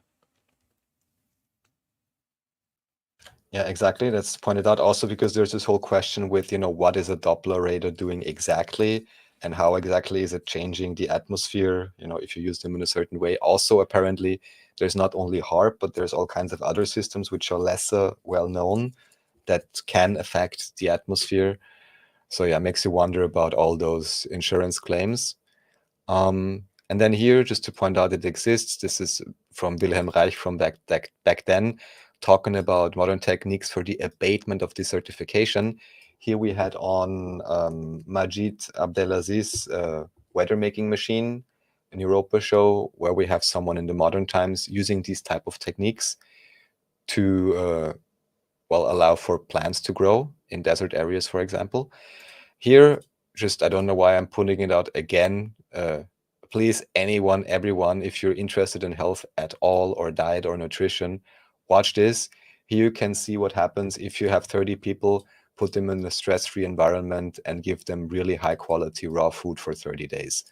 I would even say that some of the claims made in this video, or at the end in particular, when they talk about the different types of diabetes and so on, how should I say, the claims are even conservative, and you can literally see within 1 hour how people look differently after only 3 weeks. And if you compare the beginning to the end, I would say most of the individuals, when you see them, they look like 10 years younger. So everyone go figure. Not advocating for anything, but this is something to look into. And from personal experience, I can certainly say that for detox, experimenting with high quality raw food is a good idea. And then let's see if anything else. Oh yeah, then here, this is just the Austrian Alzheimer's Society. I don't even remember why I put this up, maybe just to see what all kinds of interesting doctors there are. And you wonder, why these societies get millions and billions and they never seem to find the proper thing. Yet at the same time, keep lowering the nutrition values for anything you can eat, or put some bug hide in it. Here, I guess this was because of the whole, history research. Are you familiar with this? This is an antibacterial thing which apparently was used during the Nazi time. I only wrote that down because during one of the interviews it was mentioned, it had a cool name, Ultraseptyl. Let's see, this is doesn't even exist in English. So clean. Let's see what's going on here. This is, yeah. Anyways, just to point that out, let's see if there's an English page for this. Yeah, oh no, there isn't. See? Wow. Not allowed in English. This is more bioelectricity. And then here, actually, you may also be interested in checking this out. This is a quite controversial figure in Germany, I think originally born Romania or something. You can see this guy's got style, obviously, yeah. For real. And this is actually he's produced all kinds of high-grade supplements, which are, enjoyed by different individuals. And here, this is actually his most popular video. He's actually talking about something I had mentioned to you before, which is called Uabane or Strophantin, which officially is an arrow poison. But here he basically explains how this traditionally has been one of the main things that even formerly doctors used as a very, high-grade thing to assist the heart. And as we understand, the heart is the biggest or strongest magnetic field emitter in the body. We know we're surrounded by all these energies, so definitely makes sense to strengthen your heart. Definitely recommended to look into it and find out how illegal it is in your country right now to have that, or how many pharmacies or doctor's approvals you need. And then just finishing up on the health topic, I'm not sure if you've ever seen this type of vegetables, let's say, or fruit. Rubbery fruit. Yeah, basically fruit that is Chemically dyed. Yeah. This you can peel it off, and then it's like this China fruit. It starts like gurgling or something, and then it looks really strange, and then it's like rubber, and the children don't want to eat it. And it doesn't rot, so it's like in America. Don't buy food made from more than 100 kilometers or 500 kilometers from where you're from. Yeah, honestly. Just don't buy food from McDonald's, because the same thing happens. Well, yeah, obviously, but like don't buy food that wasn't grown near you. I know that sounds like some rich, like privileged idea that I should just buy my garlic from China. Look at it. Don't do that. Don't eat that stuff. This is the new alternative. It used to be organic food was more expensive than conventional food. Now I don't think that the price is really even that different. Like, just try to go find your local producer. Like, if I go to try to buy especially in America, I'm not sure how much you have to pay for health insurance, but if you have to start making calculations like that. I mean, do I need the big health insurance package because I'm expecting 3 kinds of terminal diseases, or will I invest more in as clean, healthy food and so on as possible? Do it up front. And invest up front. Yeah. Don't invest in surgeries to fix your cheapness at the beginning there. Just eat organic. I know, Siri, I know. And it's difficult, of course, and there's 100 ways. I'm not even saying then you only have to eat organic, this or that, but just to take care of these things, because otherwise... Sparrow says the video keeps buffering. Guess you're not supposed to see this. Yeah, we're telling you to be careful about Chinese derivative where they put chemicals in the food to make it look like it's healthy, and they're really just dyeing watermelon colors and making it rubbery. So careful with that. Yeah. Yeah, pretty amazing stuff. And then here Star Trek. You almost have to watch. I mean, you almost have to put it on. Actually, just think about how cool it is that there are German people in the South somewhere that are so bored and lonely and sober that they ended up making an entire $50,000 Star Trek show. No, you have to say this guy actually. He's now. You can pull up the video if you want, and I will just show you here. This guy actually was one of the first, how should I say, truthers in Austria, or in Germany. Hey, he's got that baby bottle. He's got that baby bottle microphone from the 30s. And he's got this really. I'm just give a shout out here. Please load. I hope his website is not under any issue. Very strange. Because he has done many great presentations, and even 10 years ago invested in his own servers because he was dealing with all kinds of touchy subjects, both in terms of health and in terms of other things. And now I want to show something and it's not loading. That's a little bit suspicious. Yeah, the site is correct, but maybe the server has an issue. Okay, you can also check him out here, and I guess... Oh, it's loading. There you go. Yeah. Okay, there we go. So about health, about frequency, about psychology topics. Even many years back, had a great show on cosmetics, and there was a guy, maybe I mentioned this before, talking about deodorant and the aluminium. And at least in Europe now, it's very popular that everywhere they put on front without aluminium dioxide. Nice. And he, a long time before that was a thing, pointed it out, and of course was shunned by most of the mainstream. And if you really do check it out, also check out the old and even oldest presentations if you have the stomach for it, because there's even one example, how they put it in a nice way, where an individual that has been victimized by abuse, strangely enough, around a military base in Germany, and just telling from experience of what crazy stuff goes on there. And what's super creepy, so I'll just allude to it, is it's almost too creepy to mention. If you're living in any, let's say, bigger city, you sometimes wonder about graffiti. Graffiti technically also would be a part of hip-hop culture, let's say, or sorry, I don't want to say that wrong.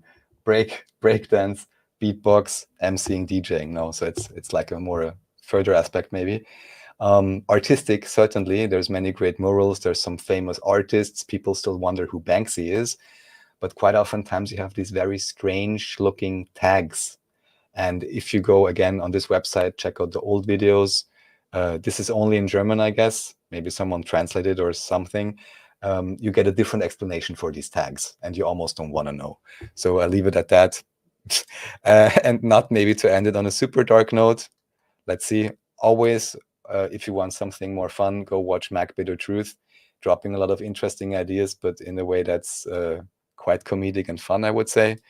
And yeah, not to end on the dark note, if you've ever been to a fast food shop and you want to see a nice lady parodying it in German, you can watch this and yeah, maybe have a laugh. Sounds legit. Well, all right. I got a show in about 45 minutes if you stay awake. I know it's like 5 a.m. there, so probably not. But you're welcome to join that, and we could do some Wednesday Ultra. Otherwise, this is great. Do you want to put up the link to the Kemenczy.at so people can find your... if anybody was interested in this stuff, go to Kemenczy.at, and you can pick up on all of his YouTube videos, all the videos that I've done with And there we have the link list. Maybe if you go up a bit, down a bit, under log, there you always have the link lists. Perfect. So these are all the links from the show today. Yes. And those were all the links from the show last time. You see what's going on. We got links. Yes, and then you can go on the YouTube, just see if there's anything there. And there's our shows, of course, live. And of course, there is quite a few new presentations with David also coming. And Nachiketa is also producing quite a few ones, so we're releasing in parallel. And yeah, the historical exploration is going on. Anyone who hasn't heard David's interviews yet, definitely give it a listen and post your comments if you have any or insights. Epic. Awesome.